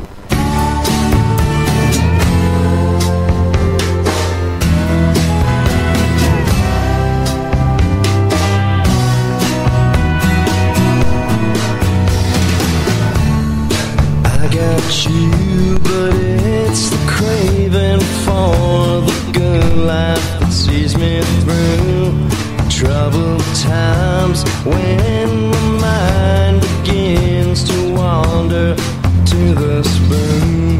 And I got you, 'cause you're there to bend and nurture me through these troubled times, 'cause the fix begins to twist my troubled mind. And I got you to fade the sorrow on my day. And I got you, and I got you to paint the roses on my grave. I got you, but it's the feeling that I get when you're away. Twist my mind, 'cause I'm all alone and cold. I feel like dying, and I got you to feel the craving that I get inside my mind. When you're there to feel the space I have inside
شما دارین گوش میدین به کوین هالی شو.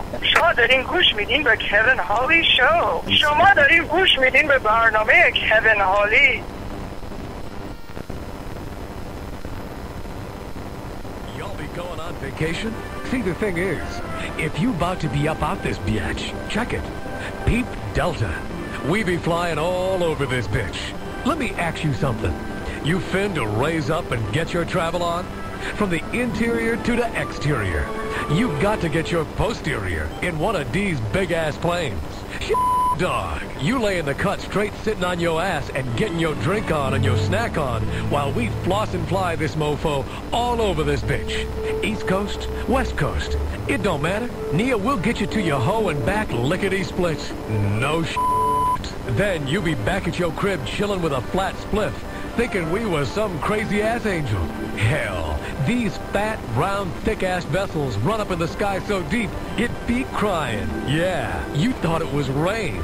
So bring a towel, because at Delta, it's laid out like that. Call one of these fly-ass Delta coochies, and make all them punk-ass co-workers of yours catch the vapors as you be off and up out. You going? We fly you there. You been? We done already flew up in there. We got you covered like a Jimmy hat. At Delta, we loves us some flying, and it be showing like a motherfucker. Ronson! Yeah! Here's a new face of rock and roll. Let's all find it toe to toe. Hard times go! Yeah, the hard times go! When I say, come on, come on. Well, who they get their footboys on, one thing for sure. Sky's been stricken on their face. Well, who they get their footboys on, one thing for sure. Sky's been stricken on their face. One man's position brings another's opposition completely. I'm bound down on the flats where the seaside meets my lonely young town. Well, all the Rudies and kids, well, they're out on the street making their way on the grill. Between the violence and sex, they smash and they wreck for something to live. Well, all the hooded kids and poopers know what they're for sure. Sky's been stricken on their face. All the hooded kids and poopers know what they're for sure. Sky's been stricken on their face. Sometimes you know there's no place to go into a love life of crime. Yeah, but it's so wrong to steal someone's very last meal to profit up a dime. Young propose and praise while they end up in jail, stone slinging cowboys. Well, you took a bite out of the apple, a decision that got you there, boy. Oh, the kids and footboys know one thing for sure. Sky's been stricken on their face. Oh, the kids and footboys know one thing for sure. Sky's been stricken on their face. Hooligans and rude boys. I don't want no racial hatred.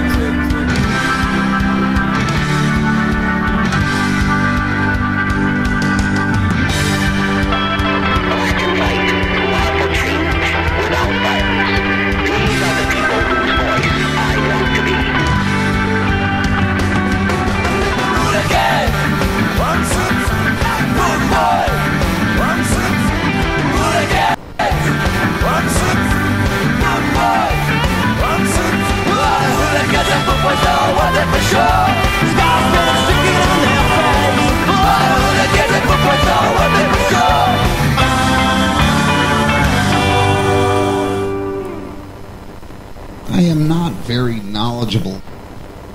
But you're trying to make fun of me. Eh? Yes. Did you hear me, Pops? Be careful what you wish for. Inner office memo being Oh, we're passing notes. The Kevin Holly Show. We're passing notes here. Okay. Yeah, I'd like to discuss this. Why is it sticky?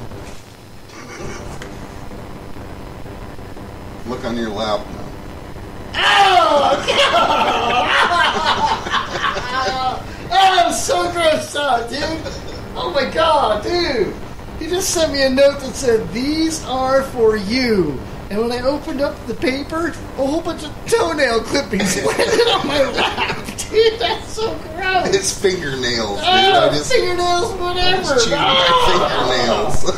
I don't know my shoes, dude. God damn, I don't know my chair. You shouldn't try to make fun of Pops. Everybody, get ready. Tomorrow, November 17th, 2015, it's the Kevin Holly Show, live from 8 to 11. It's Wednesday. And if you call in tomorrow, you can speak to a live Syrian refugee just recently transplanted from the middle of who hell knows where. And you can call us at 727-657-3686. And you too can speak to him and ask questions that everybody in America's dying to know right now on the Kevin Holly Show, because we bring it, and we bring it real.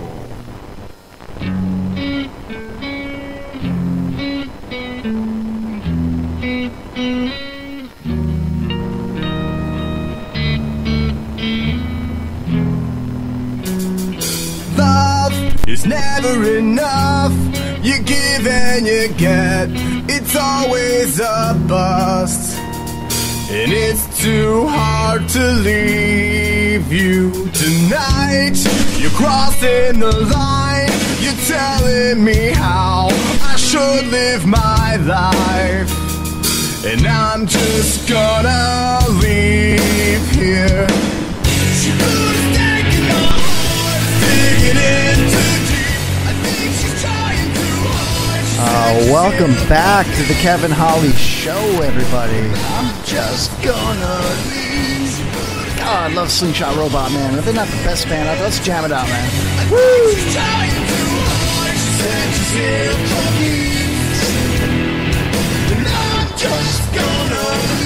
All right, we're back live, everybody. Welcome to the Kevin Holly Show. Holy crap, man. We had a great interview with Brian Sikoff, and then Sean Raz called the show. Holy crap, how cool was that? I thought that was pretty awesome. I love that Raz guy. A bunch of rassholes out there, man. That's what it is, man.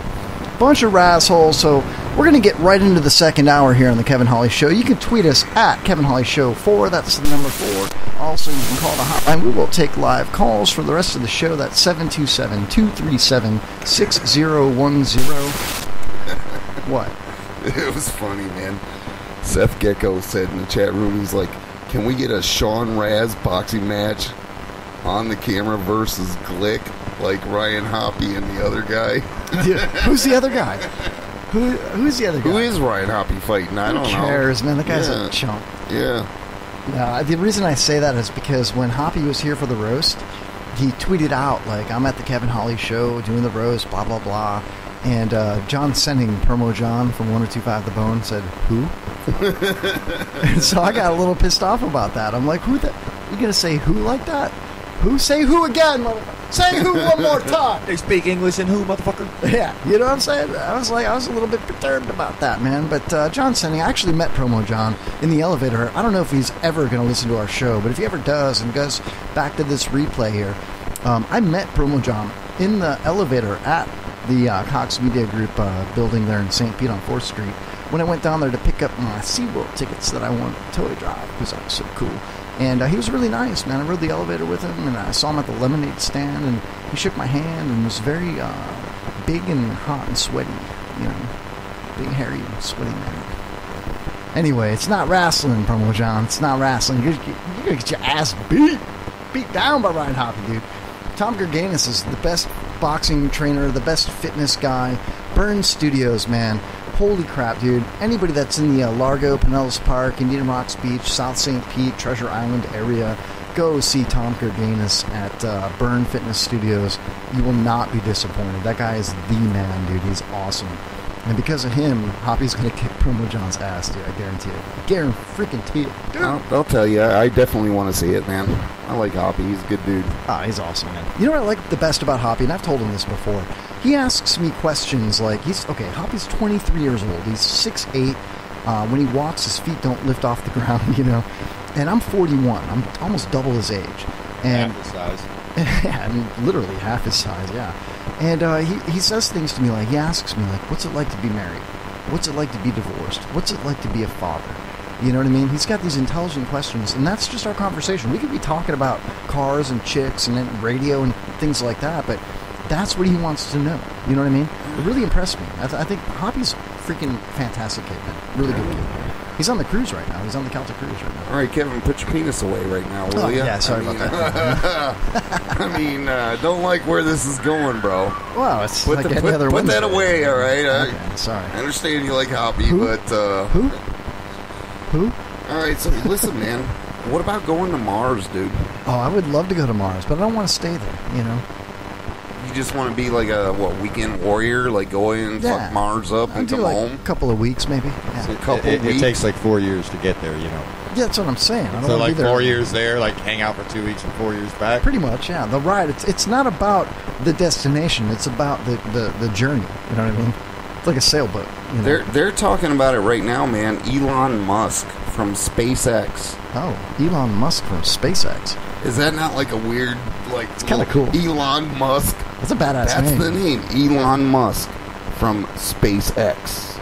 It's like, what the hell, dude? It sounds like something out of the future. Kind of badass. Right off the rip, man. Yeah. I'm telling you, right? Yeah. So, anyway, the guy's got plans right now. He's trying by 2018 to launch the first ship to land on Mars. And he's talking about like 2020. He wants to put a couple hundred people or something like that on Mars, and wants a like two world environment, planet, whatever, a two planet society. I don't know, man. I'm telling you, it's true, man. I guess I believe you. I mean, you think I'm lying? I mean, it was in the news. Must be true. I guess. What's the news source again? Hold on, let me see. RedTube? Mad Magazine. I'm telling you right now, man, this is totally true. I got to go back to the chat room because I'll guarantee it. SpaceX has been doing a lot of cool stuff. I mean, they had a couple setbacks with that one rocket that just blew up. But, I mean, they've been able to launch and land rockets. So, I mean, that's pretty much something NASA can figure out in 30 years. It's still a 4-year trip, bro. No, it's not. No, what it's if, not. What if they... It's actually 8 years and 2 weeks without the Kevin Holly show, which sounds fantastic. What if we brought the planet closer instead, you know? What? Yeah. You ever seen that movie, Armageddon?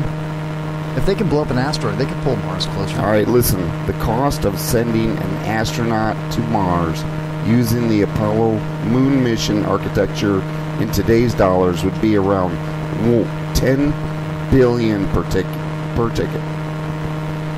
Musk said using his new rocket spacecraft and economies of scale, Musk hopes to get the cost down to around $200,000 a ticket to go to Mars. There's a lot of people with expendable money out there right now. They would buy that. If I won the lottery, I would so do it. Think about how much money people have out there. Okay, let me just change the subject. Like I got like $18. Bullshit, I saw your wallet earlier, dude. When you paid me for the... Anyway,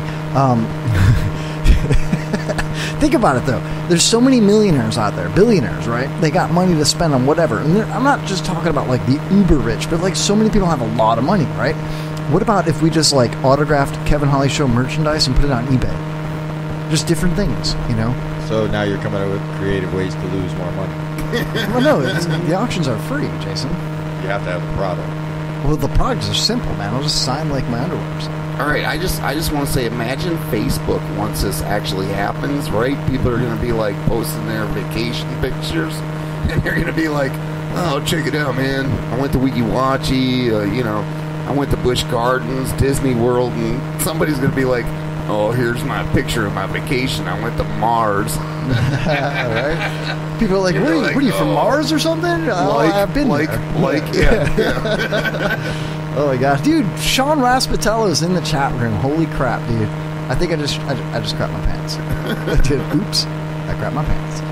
All right, you guys want to play the pyramid game or what? Now let's do this for real. You guys want to do this or what? Yes? No? I want to do what? The fucking pyramid game, dude. I haven't even thought about it. Yeah. Hey, Captain Jason, before we get into the pyramid game, let's talk a little bit about, oh my god, your ringtone. I'll leave it alone. Alright, we'll leave that alone. What was it like today on the dolphin boat, man? Just like yesterday. Just like yesterday? And the day before. Explain. And the day before that. For those of you listening, this is Captain Jason, the captain of the Dolphin Cruise that I am currently a naturalist, tour guide on. We use our titles loosely. Yes, we do. Yours is captain and mine is first. Oh, no, I have paperwork for that. I got paperwork that... Yeah. Yeah. Paycheck stub or something. I'm sure I got something. We went down the river, and then we found an island, and then we turned around, and we headed back up the river we came down the first time. And then after we changed out the people, we did it all over again. Oh, well, that's a intriguing, riveting story. All the trees were in the same place for both trips. Oh, yeah. Okay. Did you see any yellow-winged pipers or ploving cormorants? And that is his naturalist experience, ladies and gentlemen. Hey, don't forget, as I mentioned in the beginning of the show, we do have to talk about our gold and silver deal. Yeah, and football picks. And football picks we got to get to, so let's hold on. Do we want to do that right now, or you want to do football picks? Because I still am trying to write down words. You want to go into football picks instead? Yeah, let's do that. I mean, I suppose we could do that. It is part of our show. Glick's ready. He's right here. Glick's in there? All right. Raz is in there. He can witness this. This is going to be pretty hardcore. Who's going to play for Chuck? He already called it in today. Oh, you already got him? Yeah. You got Chuck's picks? Yep. Well, all right, then. Here we go. Why not? Well, good evening, one and all. It's time for Jay Bird's Talk About Sports. About all those big guys and their bats and their balls. Redskins. Guys and girls, it's that time of the evening for Jay Bird when he chit-chats about cleats, clubs, cups, bats, rackets, and balls. This is the time where if you don't like sports or if you don't like Jay, I would suggest you go take that shit.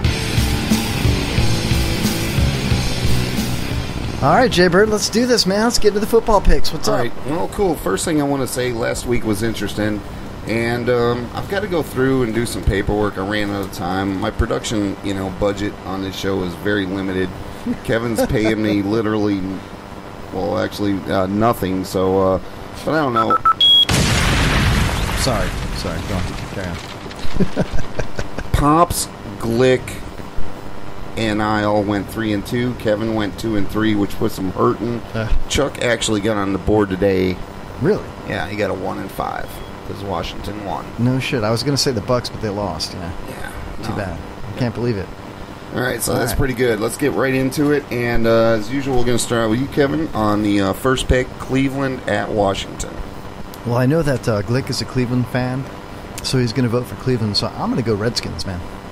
Actually, Glick hasn't picked Cleveland all year, so this might be the week he does. Probably not, though. I'm going to go ahead and I'm going to say Washington at home.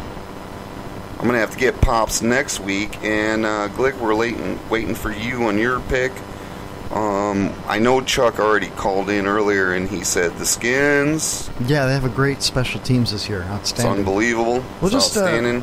We don't have to worry about Glick. He'll as they come in, we'll write them down. You know what I'm saying? Okay, yeah. All right, let's move through it. All right, we're gonna go to Kevin's team, and maybe Captain Jason. Are you a Bears fan? No. Don't like football? I like teams that win. All right, don't blame you. Don't blame you. All right, so I'm gonna start out here. We got Detroit at Chicago. I think Chicago's gonna get their first win this week. All right, I'm going to go Bears. Wait, is Dick going to be there? He might. I don't know. All right, yeah, definitely. Let me see. Bears. Kevin, Chuck asked where they're playing, but he's still picking the Skins. Yeah, there was a lot of Indians in Chicago. Props we'll get later. Did Glick says Skins. All right. Sorry, Glick. I love your heart, though. That's why I don't play fantasy football, because I'd pick like all the teams, guys I didn't like. I couldn't do it even though they were good. So you like all the guys. What are you talking about, dude? Shut up, douche. Okay, next game is a local one, Denver at Tampa Bay. Is it me? Oh, raining. No, well, all right, Glick picked Detroit just to finish out the last round. And I'm going to pick first on this one, and I'm going to say Denver. By like 48. Yeah, reigning Super Bowl champs, right? They're playing unbelievable football, man. Yeah, is Tebow still the quarterback or no? You're an idiot. Glick he plays for the Mets. Glick picked Denver as well. I'm going to write that down. Hold on, let me check. I'm missing my notes from Chuck. He said, Washington Redskins. Yeah, okay. Skins, yeah. Skins, all right. I'm going to go ahead and say, I'm sorry, who's playing Denver at where? Tampa. Oh my God, Denver at Tampa. You already picked. Oh yeah, Bucks. Yeah, go Bucks. You're changing it? I don't think I picked, man. You're picking the Bucks? Yeah, I'm picking the Bucks, man. Special teams are outstanding this year. He likes the Cubs. Offensive line is going to rebound from last week, so I'm going Buccaneers, man. Buccos. No. Look at Jason getting comfortable on the microphone. All right. Liking to hear his own voice going, no. All right, I guess I didn't even realize it until today when I was putting this together, but Green Bay's on a bye, so we're going to do a couple teams we don't usually see. Miami at Cincinnati. Who's first? You. I'm going to go with Miami in remembrance of Jose Fernandez. Celebrate the life of the late, great 24-year-old pitcher for the Marlins. I'm going to go Miami all year. Don't even have to ask me. I'll go Packers all year, and I'll go Miami all year. I'm going to go Cincinnati. With the smart money. We'll get Pop's Chuck and Pop's pick later. Waiting on Chris Glick, and Chuck said Washington. Seth, all right. Seth Gecko is saying, get it together. And Glick is in the chat room saying, oh my God, Kevin is terrible. Wow. And he picked Cincinnati. Who's terrible? Okay, we'll see. Cincinnati's going to win that game. Tebow did kill it, though, today. Did you see that? I've got it pulled up right here, man. All right. Let's just finish this, then. We'll get off the terribleness. Dallas and San Francisco real quick. Who's up first? You. I'm going to go with Dallas. Go Cowboys. I believe that RG3 is going to sub for... San Fran, for whatever reason. I can't stand Kaepernick. He sucks. But Pop's pick will come in, and Chuck said the Redskins. And just waiting on Glick. Glick's picking Cincinnati in the Miami game. Yeah, I said that a minute ago. If you're paying attention as the reproductive agent, you would know. Hey, I got a lot going on, dude. Do you have paper? Sorry. Do you have a pen in your hand? No, I don't. I have a beer. Do you have paper in front of you? Negative. Are you writing anything down? I've got 4 monitors. I've got 4 monitors in front of me, dude. I am running the entire show and the board. 3 of them don't even Hold on. work. Let me work the board. Jay's mic is off. Anyway, Jason, Captain Jason, how's it going? 3 of them don't even work. I'm sorry, what? 3 of them don't even work. They all work. Don't jinx it. All right. Hey, Glick took Dallas. Cowboys, huh? We're gonna play some. Anyway, go on. No, that's it, man. Sports is done, dude. No, it's not, man. In Port St. Lucie, Florida, Tim Tebow made a powerful first impression to the New York Mets Instructional League. The former NFL quarterback homered on the first pitch that he saw Wednesday in his Instructional League debut against the St. Louis Cardinals. It was fun, said Tebow, who went 1 for 6 and put the ball in play in each plate appearance, so he made contact every time. It's safe to say that he's a contact hitter with home run power, Jaybird. I just wanted to have the approach that I was going to be aggressive. That's something we've been talking about every day and practicing. I was probably a little high, but I got good barrel on it and it went out.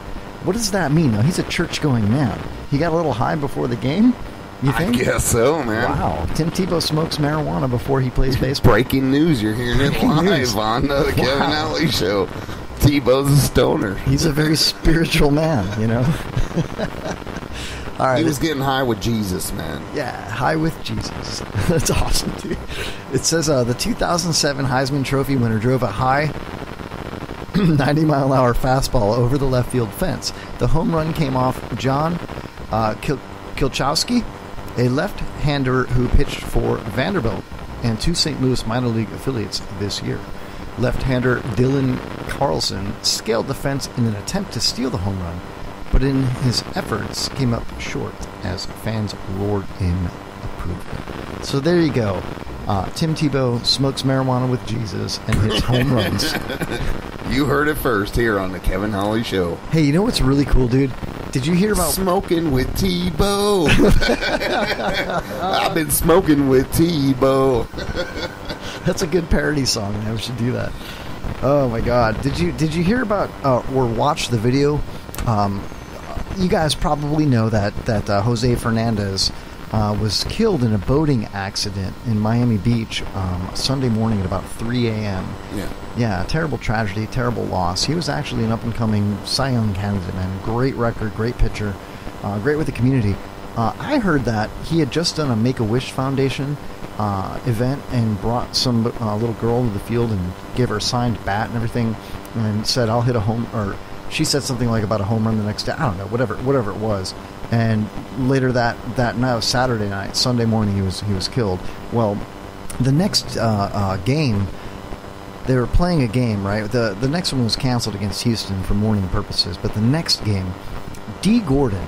Okay, now D. Gordon is like a very skinny little man, leadoff hitter, not a home run hitter. Okay, he leads off this game, this inning, right? And everybody in the crowd is mourning Fernandez. I'm sure it was sold out. You know, it was like pretty horrible, dude. Well, D. Gordon gets up, right? Wait until you hear and see this, dude. We should get it up probably on YouTube so you can see the video here. What happened was he asked everybody, or he told everybody before getting in the batter's box, "Y'all believe in God? Well, you may as well start believing now." You know, some tough guy shit like that from a little skinny dude, right? He gets up. Here it is, right here. Let's flash go over. Here it is. This is one of the coolest things I've ever seen in baseball. And you guys are in for a treat right here. D. Gordon. Yeah, because all of our listeners are watching this. They're going to hear it, Unbelievable. man. They're going to hear it. The audio. Best video ever. Yes, guys. And by the way. Here. Ready? All right, you're going to hear it. Gordon to right. It's deep.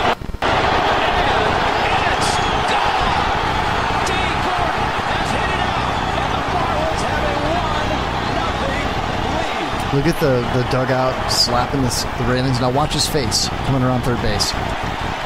Looks tired. Watch his face.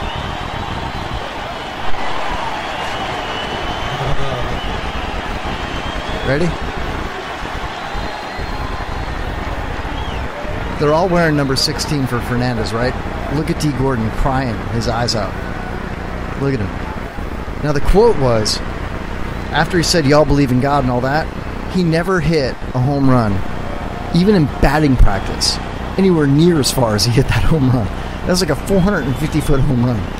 He barely gets it over the fence in batting practice. All right, but I got so much to say on this whole issue. Please do, yeah. I do, because, like, they ended up going on to get killed by, like, 12-1. That was the next day. That was today. Or yesterday, whatever it was. Oh. Yeah. This was today. All right, well, whatever. So what? I got a real question. I mean, this guy... He tried to get over to Cuba. He tried 4 times, failed 3, made it on his 4th, saved his mom. Talking about Fernandez, yeah. Yeah. I mean, he's a Cuban immigrant, you know, so that's cool. But imagine if you guys were on the boat doing like a cruise, and you're just off of Anclote, and a bunch of Cubans rolled up in a raft. That and could like, happen, man. It could happen. It could happen. Rio would hire him to sell tickets. Dolphin Cruise, come join us to the boat ride. Dolphin Cruise, come join us to the boat ride. Dolphin Cruise.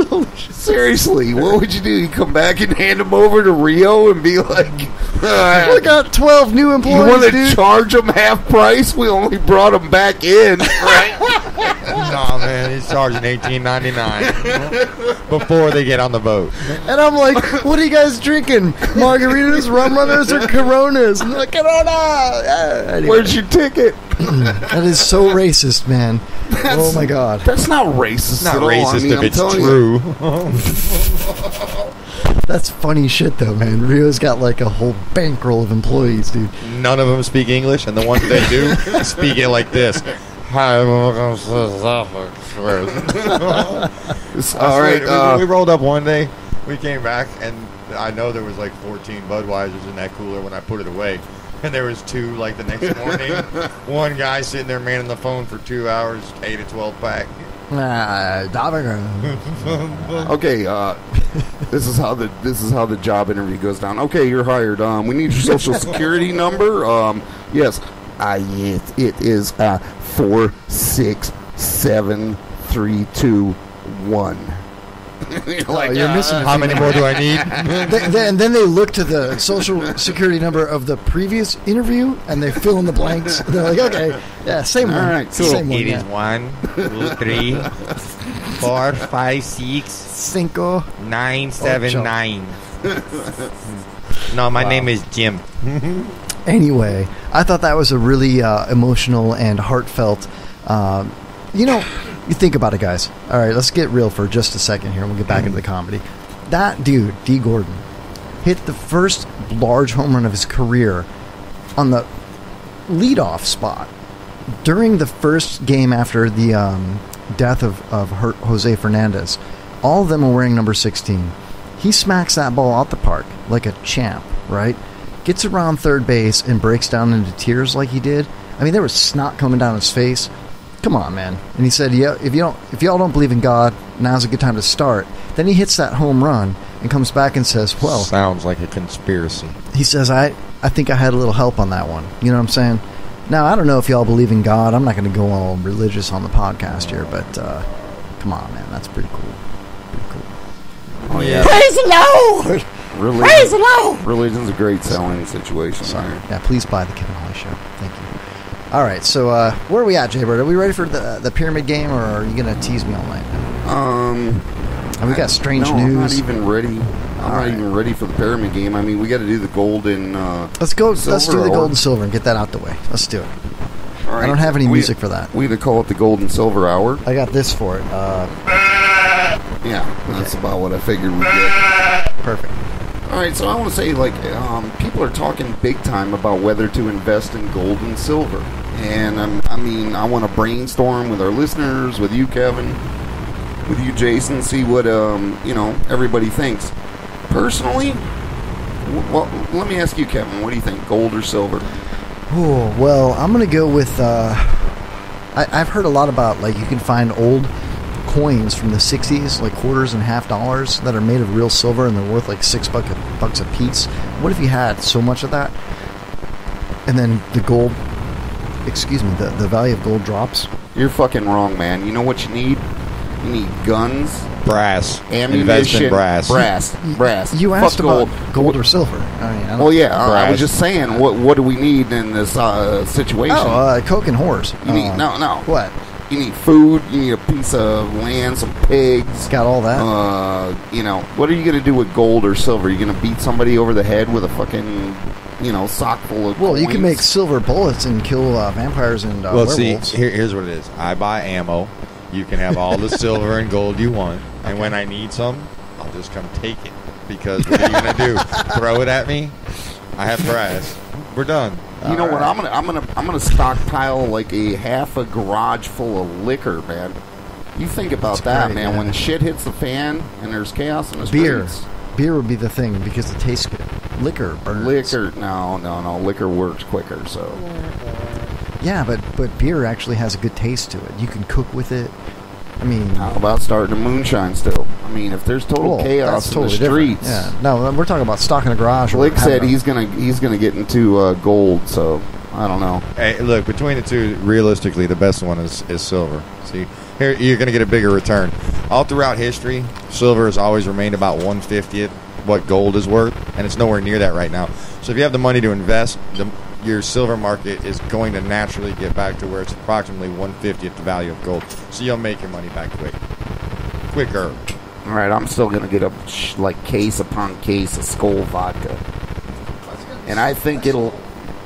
Why not, man? It's cheap. It's like $12.99 at Winn-Dixie. And again, with enough brass, you just go get your liquor. Yeah, it's just going to get taken. I mean, it's nice to have a supply of liquor. I mean, look at the cooler behind you. That's got Pompov. Is that how you say it? I don't even see any in the actual jug. Oh, the container itself. I know. It's way down there. It holds a gallon. Yeah. And then that holds 5 gallons. So technically that's like 5 plus 1. You know what I mean? Yeah, but I still don't see any in there. Go grab a cup with some ice. I don't drink, but... Well, you don't have to drink it, but you can see how chilled and beautiful it is. After you spent $12, $13 on that Pop-Off, I wouldn't want to... That's where I was going. I wouldn't want to waste any. It was $10.99, dude. And you had a coupon. That's my gift for you, Jay. I bought you a $11 bottle of vodka. Hey, and since he put it in there, he spent $47 in electric to keep it cold. No, but I did bring ice cubes, cranberry, Sprite, and he's gonna make somebody a good wife club one day. Soda. Jeez, I'm already struggling to get through this show, and now you want to force feed me liquor? No, I'm not gonna force feed it to you. That's what you're saying. No, I'll just splash some on my Nah, don't worry about it, dude. I quit drinking, man. I come back to the show now. I'm Quit drinking. You have a Pabst Blue Ribbon in your hand right now, dude. Well, prior to the show, I have to get drunk to come see you, man. Why, man? Am I ugly to you? No, Why, man? Because why? Then I'm at the same level with you. Well, if I'm sober, then I'm like, man, so you this gotta guy's fall boring. down. He's got to This fall guy down is drunk boring. to be at my height. Basically, is what you're saying. You call me no, short? just for it to be interesting, man. Oh my God! Wow. Seth Gecko says if the shit hits the fan, gold and silver won't be worth a fuck. Goods will be worth infinitely more than fucking gold. Again, invest in brass. Yeah. I hear you guys. Skull vodka. What color? Skull? Is that like a? Nah, I don't know. Who cares? Are you guys ready for the pyramid game or what, man? Yeah, you guys do yours real quick. Oh my God! Still, dude. We have an hour and 3 minutes. Let's take a break real quick, man. Oh my God! Are you kidding me? It's 10 o'clock, man. That's Holy what we crap. do. All right, you're right. It is. That's what we do. We're actually make it quick. We're about 3 minutes short on this break. You want to do something for 3 minutes and then take the break, or what? What do you mean? Sounds like your famous pickup line. Hey, baby, you want to do something for 3 minutes, then we can take a break. Yeah. Little does she know break means I'm leaving and going to get something to eat. Jaybird's like, instead of saying, hey, baby, you want to take a 3 minute break, he's like, hey, dude, you want to take a 3 minute break? Hey, look, I've listened to him talk over and over and over, and one thing I've learned from him, he can say 800 words and not say a goddamn thing. What we're about to be ready to start doing over here directly from now in a minute. What the fuck? I don't talk like that. Yeah, you pretty much do. No, I do not. Now, what I'm going to do is I'm going to tell you about the tour that I'm going to give you, and then I'm going to actually give you the tour, okay, guys? I do not do it. I am so much smoother than that. Okay, How dare you? How dare you? I just want you to know that this is going to be an eco/fun cruise, and I'm going to tell you a bunch of bullshit that you don't know whether it's true or not. That's how you like me now. Yeah, that's right. That right there is an osprey. That's a seagull, Kevin. Oh, shit, that's a seagull, but there's an osprey in the background somewhere. You see it? Wow. Yeah, don't worry about it. Oh, yeah, that right there? Yeah, that's a pterodactyl. Jason, you know what? I'm way more smooth than that. I say things to people like, hey, baby, come here often. I say things like, no, just my first time. We are on TripAdvisor. If you guys had a great time, again, my name is Kevin. If you have anything nice to say, that's Kevin, Kevin. If you have anything negative to say, that's Captain Jason. And that is exactly the gay voice he does it into. He's like, hi, guys. I'd just like to invite you to our dolphin cruise. Dolphin cruise! All right, I'm going to share a real quick one then since we jumped on it real fast. All I know is the other day, my man Kevin here, certified naturalist, state of Florida, which, you know, whatever. Anyhow, he's sitting there telling my boat full of people about how the dolphins are nice and socializing. It's a mother and her juveniles socializing. Yeah, as we pull away, I had to inform him that they weren't socializing. That was a few males and one chick. That's kind of gross if that was mom and baby. You know what? Jason told me that those male dolphins get very aggressive, and they will often kill a baby dolphin in order to make the female go back into heat. There was no baby dolphin to be killing. They were killing the mama. Why was her belly all pink? It was like a chick at a Bulls game. A chick at a Bulls game. Did you ever have a shake at a Bulls game? You like basketball, bro? You like balls in general? No, man. You ever had a shake at a Bulls game? Ooh, I like that, dude. That's pretty good. I'm going to have to take that audio out and make that part of our bumpers, man. All right. Oh, the pyramid game sucks. Jaber, why you got to say that, dude? I fucking hate the pyramid game. All right, we got 24 seconds. We lasted, dude. We did 3 minutes right there. Again, that's another statement he makes with a bunch of women. We had 24 seconds left. We made it.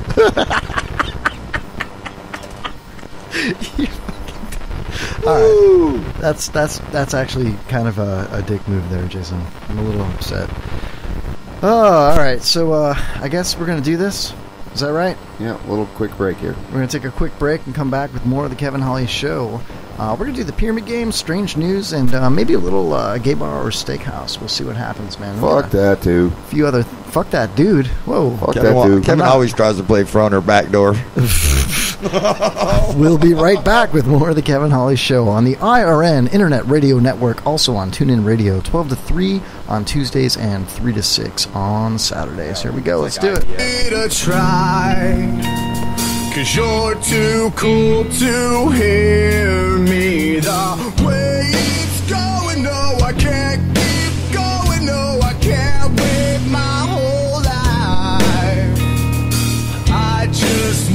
some change and some time. She put a stake in my heart, is digging in too deep. I think she's trying too hard. She said she's here for keeps, and I'm just gonna leave. She put a stake in my heart, is digging in too deep. I think she's trying too hard. She said she's here for keeps, and I'm just gonna leave.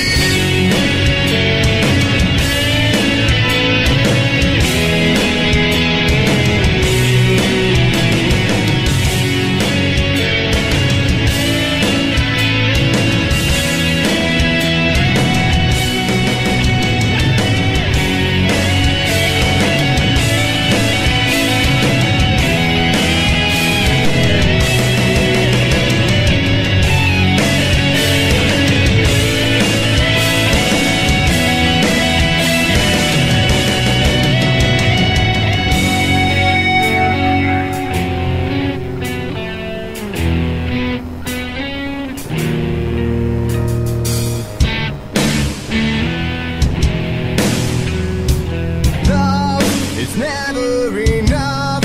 You are who you are, so do what you must. And I'm just gonna leave here the way it's going. No, I can't keep going. No, I can't wait my whole life. I'm just gonna leave here tonight.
PhD. I was tense, I was nervous. I guess it just wasn't my night. Art Fleming gave the answers, oh, but I couldn't get the questions right. I lost on Jeopardy, baby.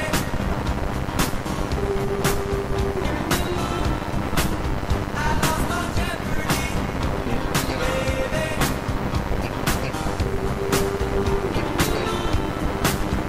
Well, I knew I was in trouble now. My hope of winning sank, 'cause I got the daily double now. And then my mind went blank. I took potpourri for 100, and then my head started to spin. Well, I'm giving up, Don Pardo. Just tell me now what I didn't win. Yeah, yeah. I lost on Jeopardy, baby.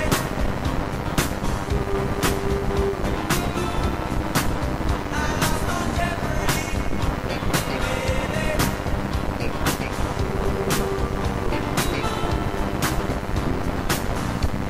That's right, Al.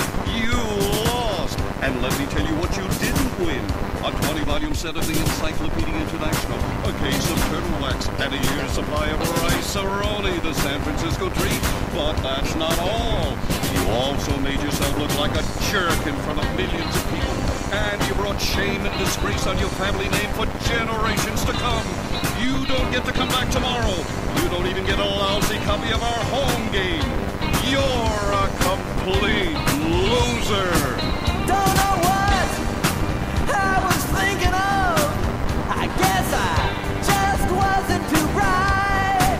Well, I sure hope I do better next weekend on The Price is Right. I lost on Jeopardy, baby.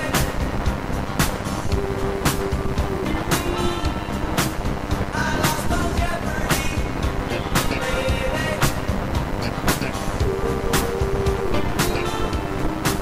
I lost on Jeopardy, baby.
Take me down that line.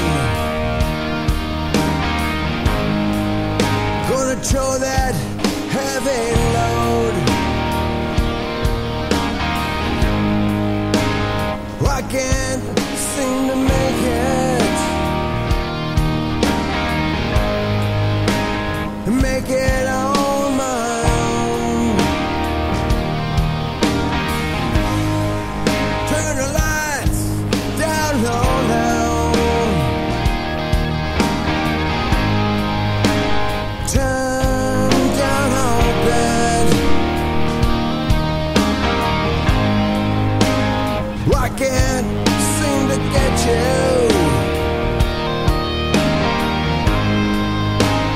out of my head. Stranded hair and baker's field. So close yet so far, far away. Stranded hair and baker's field. You're a million miles away. I feel the heat coming down now. Sweat runs down my face. I can hardly fake it, girl. Fake it through this day. Was it something that I said, or something I didn't do?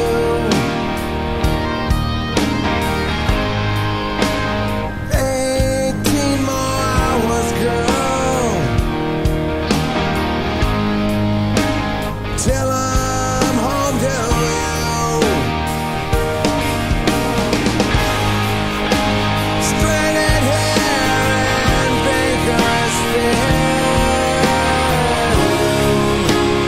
So close yet so far, far away. Stranded hair and baker's field. You're a million miles away.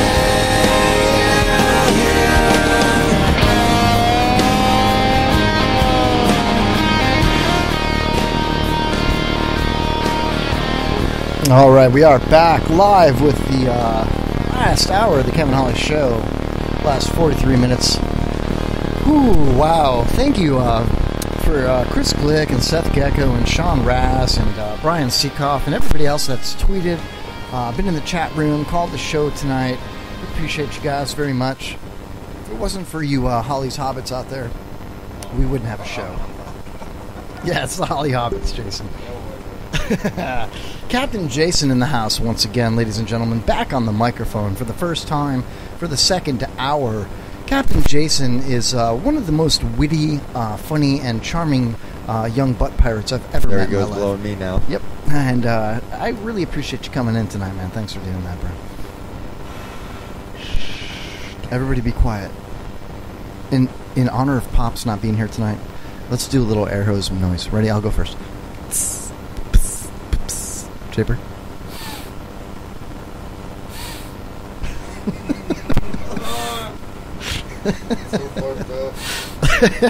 It's messed up, dude. We love Pops, man. Pops is at home relaxing tonight. He wanted to take the night off, and I have no problem with that at all. That's all cool. Hey, listen, man. I'll tell you what. I guarantee you that if we are still doing this show in like 5 or 6 years, Pops is still going to be here because he is guaranteed going to make my life live in hell until the very end, man. That's his goal. It's well, he made it very clear that when he does finally pass, that you're going to put him in a chest freezer and keep collecting that Social Security check. So. Of course I am. Yeah. I mean, no, I would never do that. Are we live right now? Yeah, we are live right now. Okay, yeah, I would never do nothing like that. Okay, so you'll do something like that. Maybe. All right. So, wow, we've got some games to play. Are you ready or what? Yeah. No. 'Cause I got a lot of strange news I want to get to. We got to get this game going. What do you think? Are you ready? Are you sure? Yep. Jason, are you ready? Jason's ready. Man, I've been ready with this game. I've had this list since I got here. Let's pass our lists around upside down so nobody can see them. Jaybird, if you could keep score, that would be greatly appreciated. He's still writing his words, dude. Look at him. Dude, you've had like a whole week to write 5 words down. Hey, man, I had to draw 5 pictures for Kevin, and you haven't got your words yet. All right, Jaybird, I'll quiz you for the pyramid game. You'll quiz Jason, and Jason, you'll quiz me. Oh, shit. All right, let's get it going, man. Let's do this, man. Here we go. Sit on it. Yes. Whoa. Hold on. Hold the phone. Yeah, we did this totally backwards, man. Why? How is this Because now backwards? you're quizzing me with his picks. Those were to go to you. It doesn't matter who gets them as long as we don't have a All right. Oh, my God, really? You going to start out? No, we're going to play the theme music to our awesome song first, bro. I mean, that's how we do it. Are you sure you're ready for it, though? I mean, I don't want to... Listen, I don't want you guys to get butthurt when I completely kick your asses like I always do. All right, here we go. I don't even know what this last one is, man. Neither does Kevin. Yeah, I forgot them all. You gave me this one? Nah. That's Kevin's to me. Yeah, I got Jason's for you, and you got his for me. Yeah, Whatever, man. Whatever. Just pass it around like Kevin. All right, Jaybird, you want to start? You quiz Jason. You ready? All right. No, that's not good. Can I get? Because some of these are real hard to read. The first one, like, he hasn't been here. Okay, all right, that's fine. All right, man. I'm ready when you are. 30 seconds on the board, Jaybird. All right, Jason, you ready? Jason, listen. The area between the pussy and the asshole, it ain't. Taint. Right, but if you made it like hamburger, it would be taint. Tainted. No, hamburger is a meat. Taint meat. Thank you. Okay, it's a picture on a pack of cigarettes, but it was what exactly this animal was called. Camel. Yeah, and his name was Joe Camel. Okay, Hillary Clinton deals in this a lot when she says something. Yeah, but when she says something and she's backing up what she said before, which was wrong, and she's 30 seconds. Crawfishing? No. When she says something one time and then she says it again, and it isn't that same thing she said before, it's a I'm sorry. No idea, man. Time is up. All right, hypocrisy. Then, fuck you, Kevin, with that one. All right, so listen, I'm stoned but Obama wants his face to be up on this too.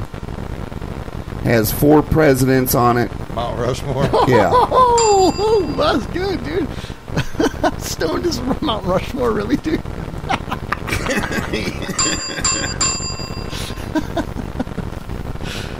All right, 30 seconds on the board. One more, right? Yeah. All right.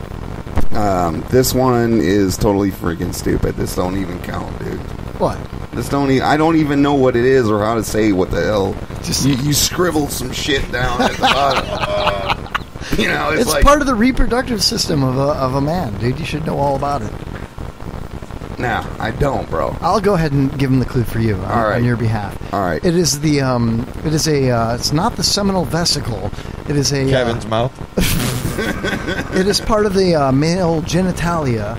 It may or may not connect the sperm with the semen on its way to the urethra.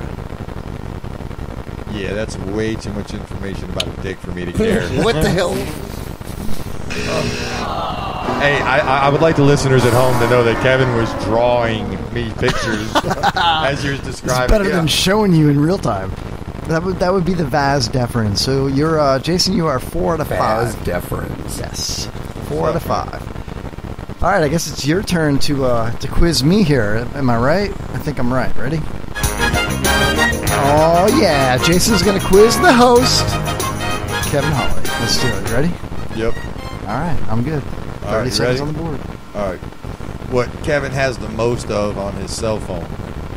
Dick pics. Yeah, there you go, man. You reading through the back of my shit, you cheater. No. Yeah. I just knew I'm that smart. Where Kevin sits around to look at his dick pics. The bathroom at the dump towers.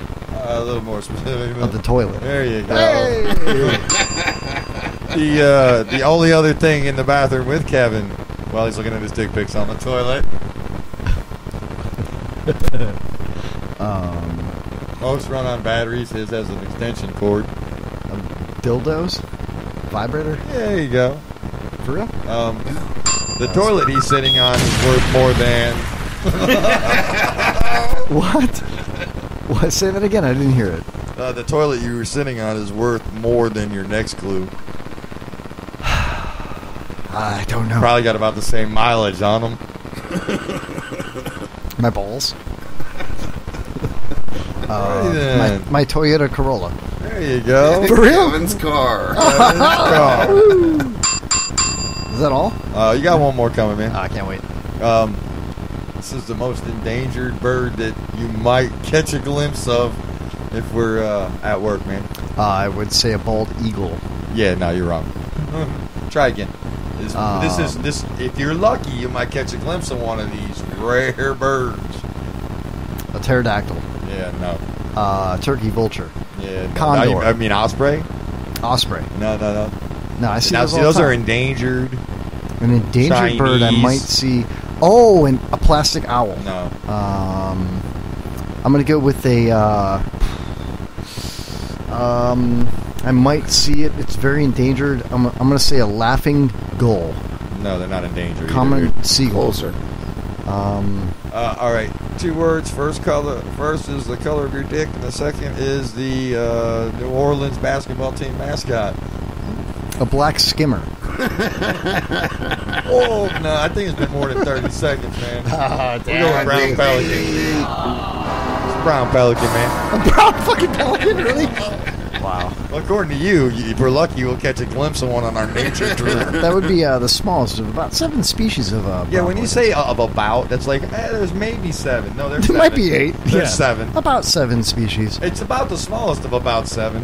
Hey, another one of my favorites is this natural sponge right here is naturally antimicrobial because it's natural. All right, man, that's 4 out of 5. That's amazing how fast he was able to figure out that he had that many dick pics on his phone. I mean, that was the first question. That was the first one. Yeah. I got 5 questions right here. 5 words for you, Jaybird. I'm probably going down here. I can see this. We all know you're going down. Kevin went down the first half of the show. I guess it's your turn. Yeah. Okay, here we go, Jaybird. 30 seconds on the board. This bird is one of the most rare birds on the river. A jaybird. Close. It's got a white head, and it's pretty much all seagull. black. Closer. It's a little bigger. It's very good at fishing. It's got opposable thumbs. No, it doesn't. Snowbird. No, it's a real bird. It's a good fishing bird. Large talons that can be manipulated to... Hey, you know what the best part of working with Kevin is? When I make up some shit about nature, he rolls with it. Yeah, I'll repeat it over and over again. He just tells everybody that. Come on, Jaybird. That's been 30 seconds, man. Yeah, I'm over.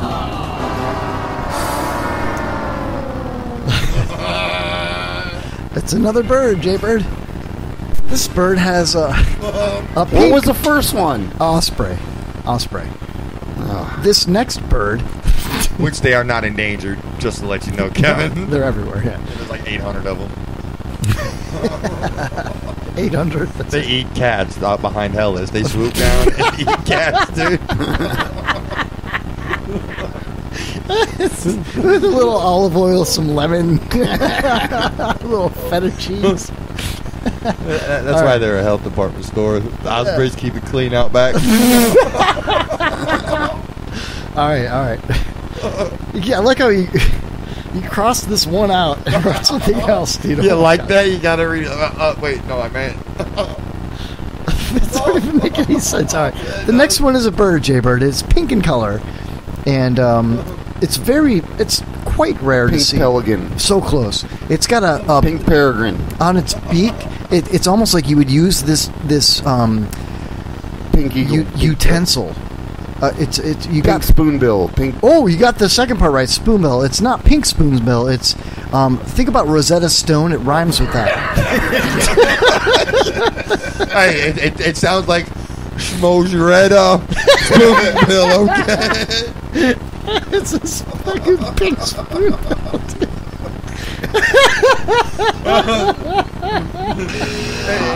Raspberry mojito. Oh, so close. Rosé spoonbill. All right, this next one. How do I pronounce the second part? I'll do He my doesn't best. even know how to pronounce it, and I'm gonna have to freaking You get gotta this. rewrite it? You know, erosion, but Okay. All right, Jaybird. This is what you get when you see a picture of Tara Reid on the monitor. and erosion. Close. Supreme erection.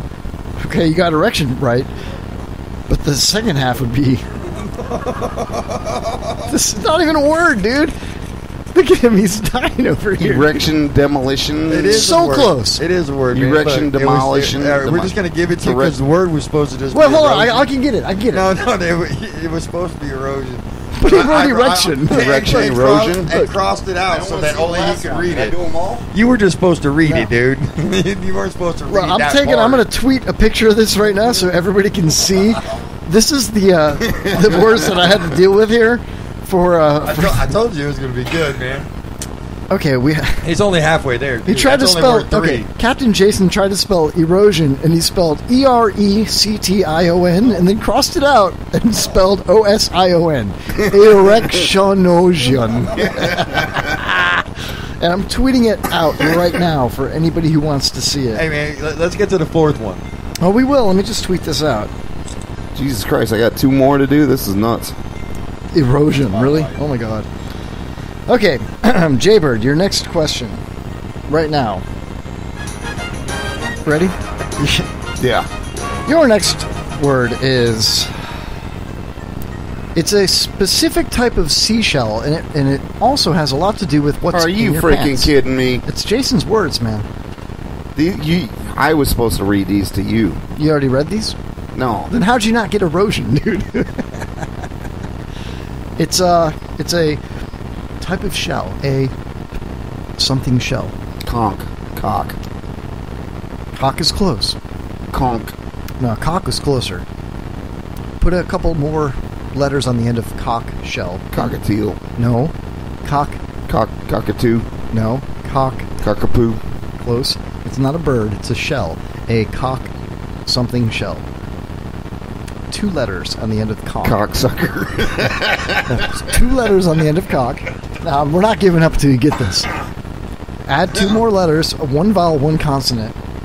A consonant, then a vowel. Cock, 2 letters, shell. Cockstain. No, that's 5 more letters. Come on, man. Put 2 letters on the end of cock. I am not going to put 2 letters on the end of cock, man. Yeah, no, I think you will. Coca, coca. Oh, cock, was really close. Cock, Caca. Cock, Caca. Cock, Shaka. 1 more letter. Cock, Cockahar. Oh, you're killing me, dude. Cock up. Cack. It's cockle shell, dude. Cockle. What are you, new, dude? Wow. Alright, final word for you, bro. Alright. Also, another goddamn seashell. What the He's gay, man. What do you want? He's really gay. Alright. But I'll break it down to layman's terms for you in a way that you'll understand. Okay? You've got a really large animal. It runs wild in Montana. You see Bigfoot. You'll watch it race. You'll bet on it. It's a horse. Yes, and the second word is not cock. Shell. Horse shell is close. It's not cock. It's Shoe. horse. Horsefish. No, it's a shell. It's a horse with a C. Come on. Horse crap. Closer. Horse cracker. Horse cracker is correct, dude. Horse cracker. Nice. No fucking way. Really? Yeah, horse cracker. Really? Yeah, you got a horse cracker shell. It's like the most rare shell on the island, dude. It's a horse cracker. I am the champion. I am the champion of the world. Hold on. No, I got it wrong. There's horse conch. Oh. Yeah, you suck. Yeah, horse conch. And that's horrible, dude. I'm sorry, dude. Alright, so, dude, you know what, What? Do you know what Kardashians and ugly women have in common? No. What do Kardashians and ugly women have in common? Well, not like you would, but me and probably Jason and other guys that aren't in relationships, we would bang them, but we wouldn't brag about it.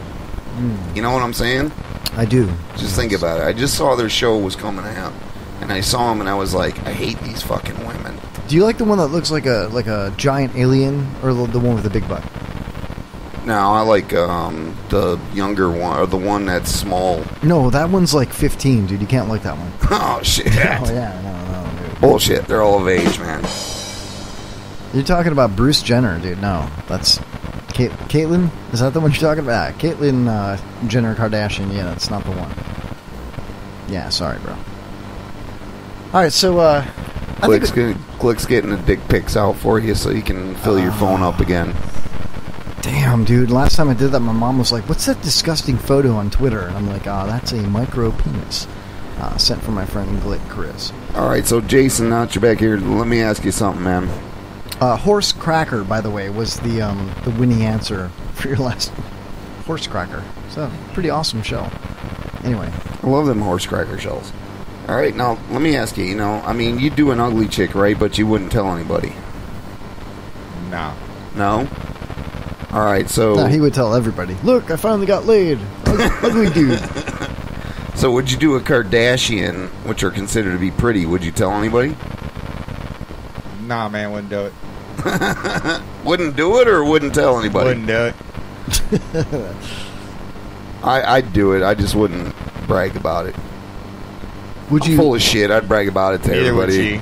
Neither would she. This guy was here for a minute. I don't know what he wanted, but then he was gone. I got something for that ass. Ready?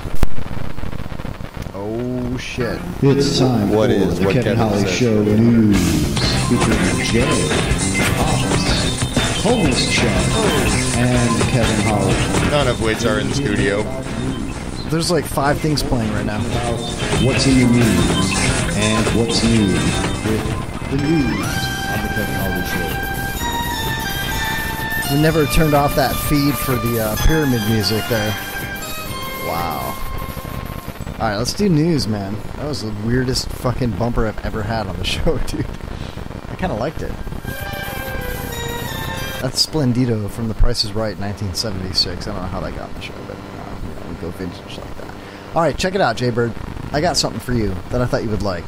Lakeland, the rapist, accused of sexually assaulting patients, appears in court. The mental health guy.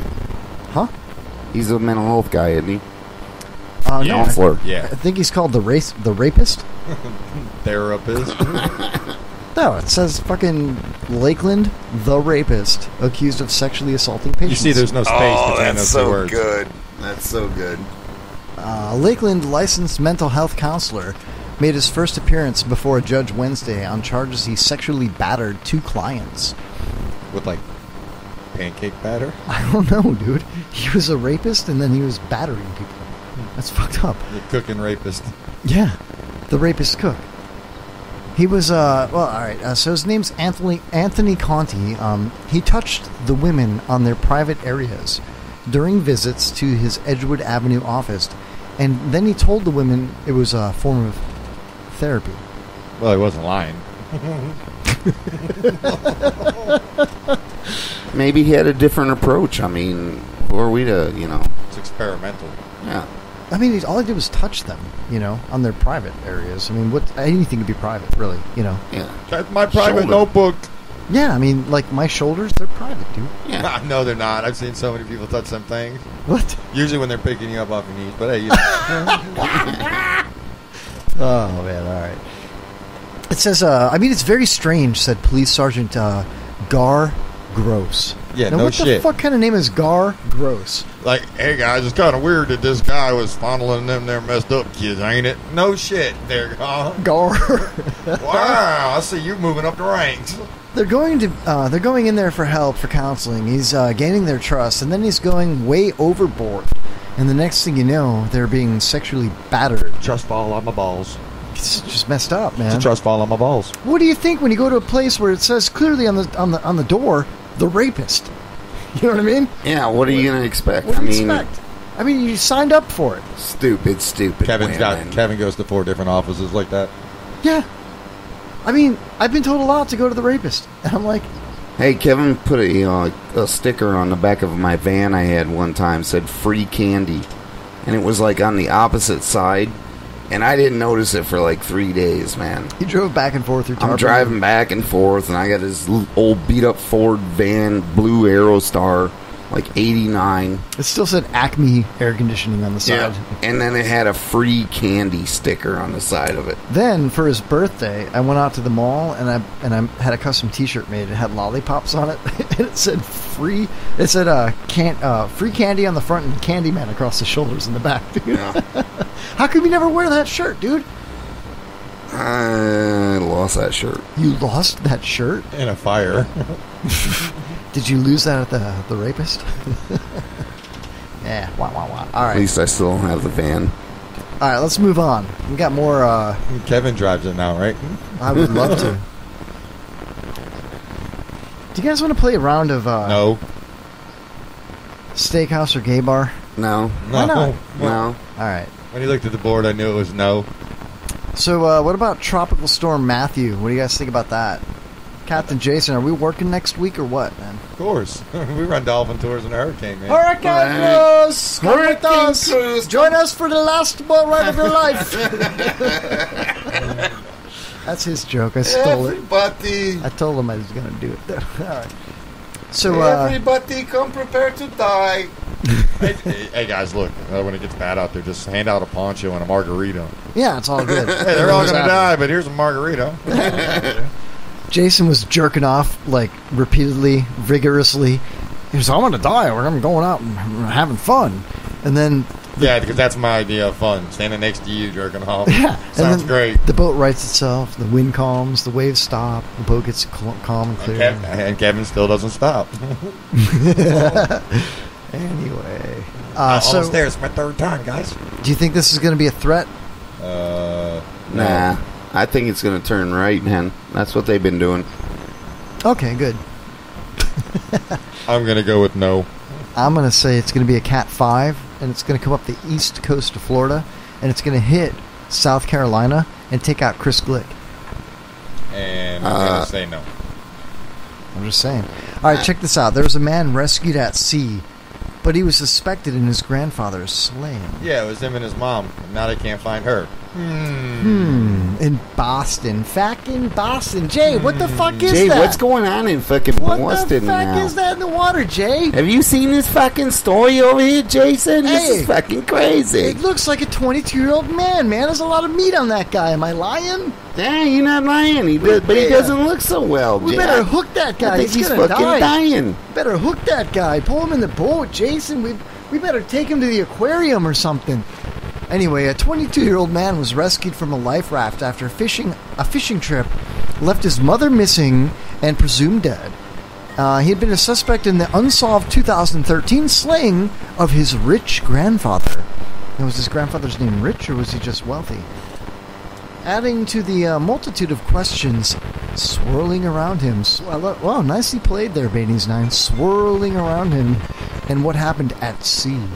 Nathan Carman was picked up by a freighter Sunday, 100 miles off the Massachusetts coast, after what he said was a week adrift that began when his 31-foot aluminum fishing boat inexplicably sank during a mother and son outing.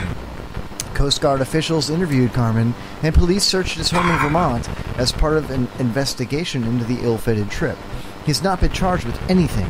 Did he have a gun? Did he not comply? Just listen! Stop resisting, Carman! Stop resisting! Anyway, In an interview with the Associated Press, because they're trustworthy, on Wednesday, he said that he had absolutely nothing to do with his grandfather's killing and did everything he could to find his mother, 54-year-old Linda Carmen, of Middleton, Connecticut, as their boat went down. So wait, he did everything he could do to find his mom as their boat went down. He said he blew a whistle and called out frantically for her for hours. So he's like, Ma! Meatloaf! Ma! Right? I don't believe any of this, dude. I was yelling, Mom! Mom! Carmen said. He added, I loved my mother, and my mother loved me, according to court documents. I thought we were going to keep moms out of the podcast tonight, by the way. God bless it. Alright, so according to court documents, Carmen came under suspicion in the slaying 3 years ago of his maternal grandfather, 87-year-old John Chakalos. Is that Greek? Chakalos? I believe he's... like it. Yeah, he's a bridge painter. He's a wealthy real estate developer who was found shot to death in his Windsor, Connecticut home. A 2014 search warrant obtained by the Associated Press said that Carmen was the last person known to have seen Chakalos alive. That Carmen had bought a rifle consistent with the one used in the crime, and that he discarded his hard drive and GPS unit used around the time of the shooting. So just like Hillary Clinton, he destroyed all of his electronics and hid the weapons. Carmen was never charged, according to court papers. Police submitted an arrest warrant to a prosecutor, but it was returned unsigned with a request for more information. In his will, Chakalos left an estate worth more than $42 million to his 4 adult daughters, including Carmen's mother. Windsor police... Hey, let me ask you right now. Yeah. Would you bang her, dude? Like, she just got left $42 million, and she was, like, horribly ugly. Would you leave Lori B and bang her just for an opportunity to get at that money? No, I mean, it would have to be like a signed, sealed, delivered, full-on contract, and Lori B would have to agree to it. And I believe that lady's dead, so that makes it kind of tough. For $42 million... yeah, for $42 million, I'd bang a dead woman. I don't care. Wow, dude. What are you getting at? I'm just... Okay, so Windsor Police Captain Thomas Lepore said... I'd fuck him for $42 million. I bet you would. He'd probably do it for like $20, man. Would that make him... $20? You're calling me a cheap fucking whore over here? What the fuck's your problem, bro? Pretty much, man. I'm gonna fucking slam you.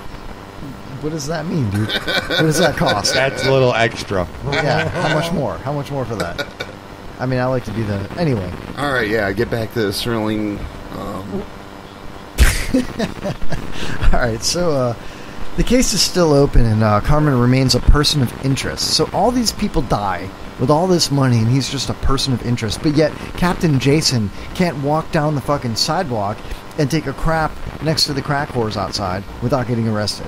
I don't understand that, Sean Raz would agree that, this guy can go scot clean, just no big deal. Grandma's dead, mom's dead, grandpa's dead, $42 million. I want a piece of it. Oh, holy crap. Who would have thought my aluminum boat sank? Couldn't find my mom. I yelled meatloaf with a bunch my mom of times. tied to it. Yeah, but yeah, you can't poop on the sidewalk? Man, you are popular tonight. Let's take it live. Come on, plug it in.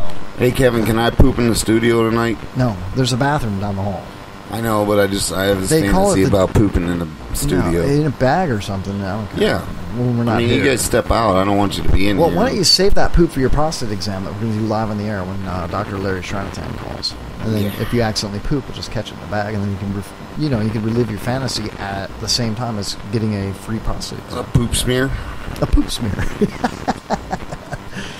Oh, man. All right, so that happened. Whatever.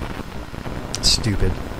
Did we just go off the radio or what? What's going on up there? Oh, no, that's just the screensaver, Jaybird. Oh, I'm not very knowledgeable. Yeah, when it goes off the air, the whole thing shuts off. It sucks. It reboots. All right, so what are we doing next week? Anything interesting?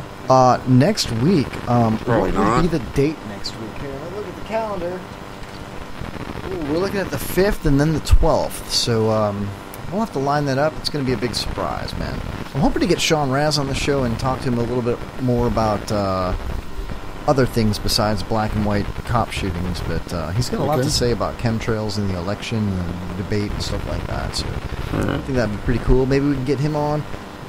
Look, Chris Glick's in the chat room, and he says, bro, Lori B thinks I'm fucking hilariously funny, but only finds Kevin slightly mildly amusing. That's the truth, man. Little do you know, Glick, that every time I listen to your Periscope and watch it, I literally am nude in my pool. And it's kind of gross, but that's the only way I can tolerate your show, dude. Check out the Vape and Chill show. That's Vape and Chill on Periscope. If you want to give Chris Glick any of your dick pics, that's hashtag dick pics for Glick. Just gonna throw that out there. Check this out, Jaybird. A bear at a Polish zoo finds World War II mortar grenade. Now, I can go in so many directions here, dude. Alright, in Warsaw, Poland, alright, taking a toy from a bear can be dangerous. You think? You think so? If a bear's got a toy, anything you take from a bear can be dangerous. Am I right? Yeah, pretty much. Yeah. I mean, look what happened to Harambe. Man. You try to take a little boy from kid. a gorilla, Yeah. what's going to happen? Yeah, it's doomsday for the fucking animal. He was a black gorilla, but... Well, was this a black bear? It doesn't say. Let's get into it, okay? It's a polar bear, you said. No, I just said bear. Polish bear. It's a Polish bear. Oh, shit, that explains it all. I totally missed it. It was a Polish bear. I thought it you was. said That was a dumbass bear, man. Well, I mean, the bear was fine. He was just playing with a toy, right? So, Sure. Guess what kind of toy it was? Innocent little Polish bear. Guess what kind of toy it was? I'm going to guess by the title. Probably a World War II mortar grenade. It was indeed Wow. a World War II Spoiler mortar alert. grenade. So, Malgorzata Chodila, spokeswoman for a zoo in Ponzian. That's a woman's name? Yeah, you would Say think that they would again? shorten that to like Mallory Shoda, maybe. You know, I don't know. She said that in Western Poland that the she told the Associated Press on Tuesday that a visiting border guard officer noticed that a female bear named Iuka was playing with something odd. On a closer look, it proved to be a rusty mortar grenade from World War II. The bear was swiftly locked up. Get that bear! Stop resisting, bear! Definitely a black bear. Lock that bear. What was its name? The bear's name again? No questions, no Iku. nothing. Just lock it up. Guilty. Iku. That Guilty. sounds African. Guilty. There was an African Polish bear. That's insane. Was this in Chicago? It was in Warsaw. Oh. It was in the Polish part of the city. Yeah. The Polish part of Warsaw. Chicago. The bear was swiftly locked up following the discovery on Saturday. The public was barred from the area, and Army sappers took the explosive to a test range to detonate it safely. I'll tell you one thing, man. Black bears' lives matter, bro. Yeah, this makes me think like Cheap maybe shot. maybe Harambe should still be alive. Like these I still think they Polacks should have shot the kid, left the monkey alone. just shot the parent and watched the kid get eaten. But no, Got him. What about seriously, this bear, man? What? He didn't blow up. why didn't they kill him, man? That's what I'm saying. He was a terrorist bear. He had a Yeah, fucking he bomb. should fucking die, man. Guy had a goddamn mortar grenade. No fly list. No fly list. A Polish bear They can- bearing arms should be killed. Hey, that's okay. Look, since we're on the stupid animal subject, right now, all of the major airlines are banding together because they want to ban roosters. Because, people have service animals, and you can't tell them no. Well, people don't stop at dogs. They literally have service pigs and service roosters for emotional support. Jay's got a service cock as well, dude. First of all, what kind of emotional support is a rooster going to give you? A loud ass, annoying fucking rooster. A signal. Second of all, yes. people want to argue that you can't tell me I can't bring my rooster on a plane. Yeah, fuck you. Yeah, if anybody tells me I can't bring my cock on a plane, they're in for a fucking shitstorm from me. Yeah, I know. And Yeah, because as soon as you pull it out, it's all. then Kevin's mouth is going to be free to talk again. Oh man, I don't know where to go with this. Black bears' lives matter. No, they don't. Polish bears' lives matter. No, they don't. No fly list on that Shoot 'em up. terrorist bear. I mean, clearly that bear should have been detonated with that bomb. Because what if it had a vest or something else? Like a suicide belt, maybe a pressure cooker. I don't know what you might think a bear like that might have, but clearly it was a terrorist bear. Do you think Al Qaeda, ISIS? What do you think? Homeless truck bear. Only Chuck Bear works. All right. Maybe that's his new name. Well, I wish that bear's name was like Harambe. Equa. All right. Well, God bless that bear. Awesome. So we're running out of time, guys, on the Kevin Holly Show. Oh, that's horrible, man. I know. This night is actually almost over. Can you believe that? Jason sat here almost the whole time.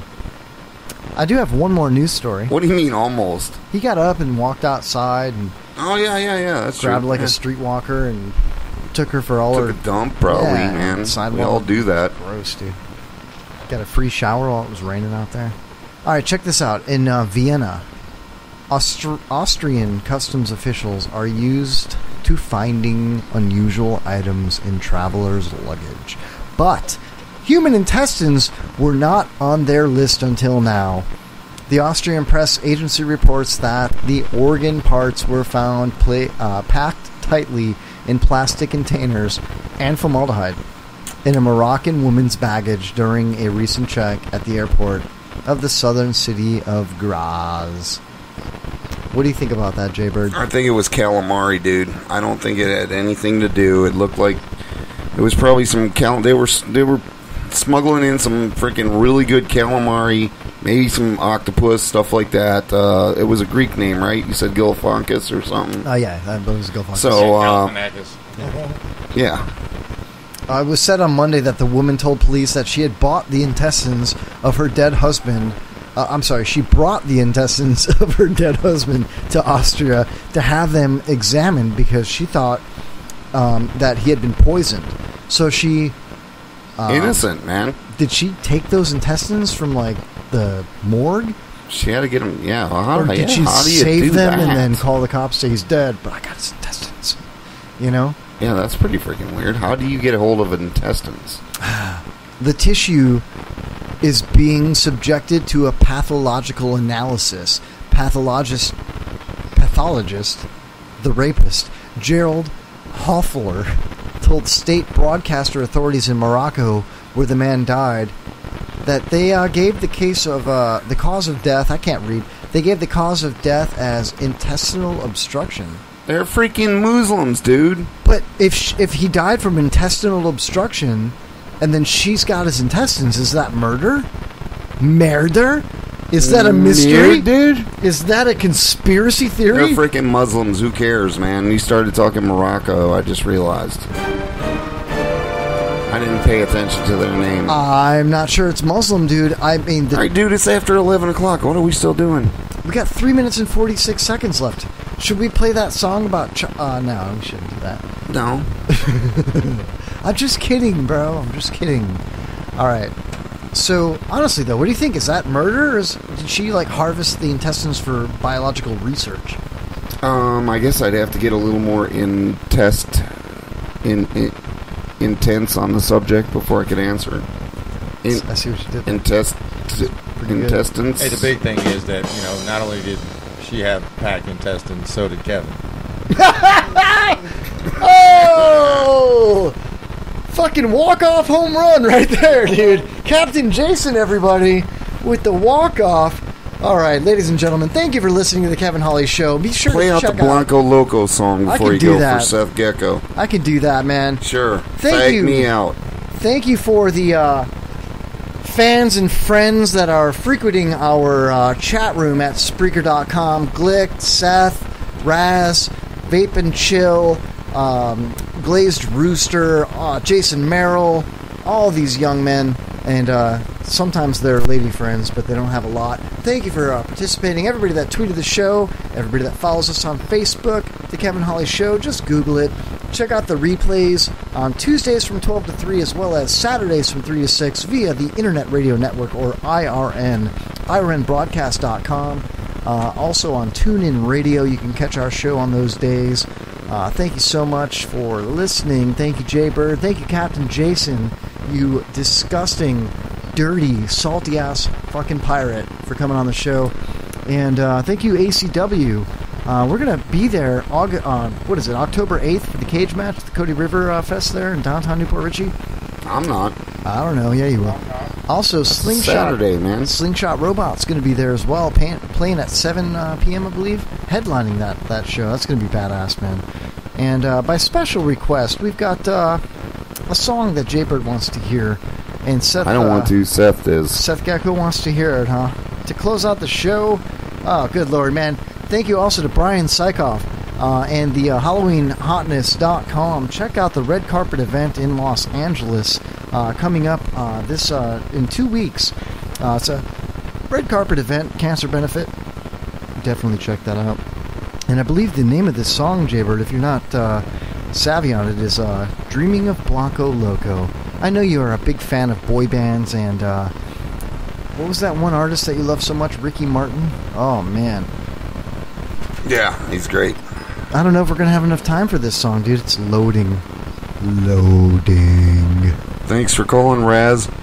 Yeah, special thanks to Sean Raspatello as well. Check him out on Twitter at Sean Raz. That's SeanRas. And Jaybird, man, we got 41 seconds on the clock and 51 seconds on the download. It's just not going to happen, brother. But you know what I can play instead? I can play this. Thanks, everybody. It's what? Where'd it go? worse than throwing cats in the river. It's the Kevin Holly Show on the IRN Internet Radio Network.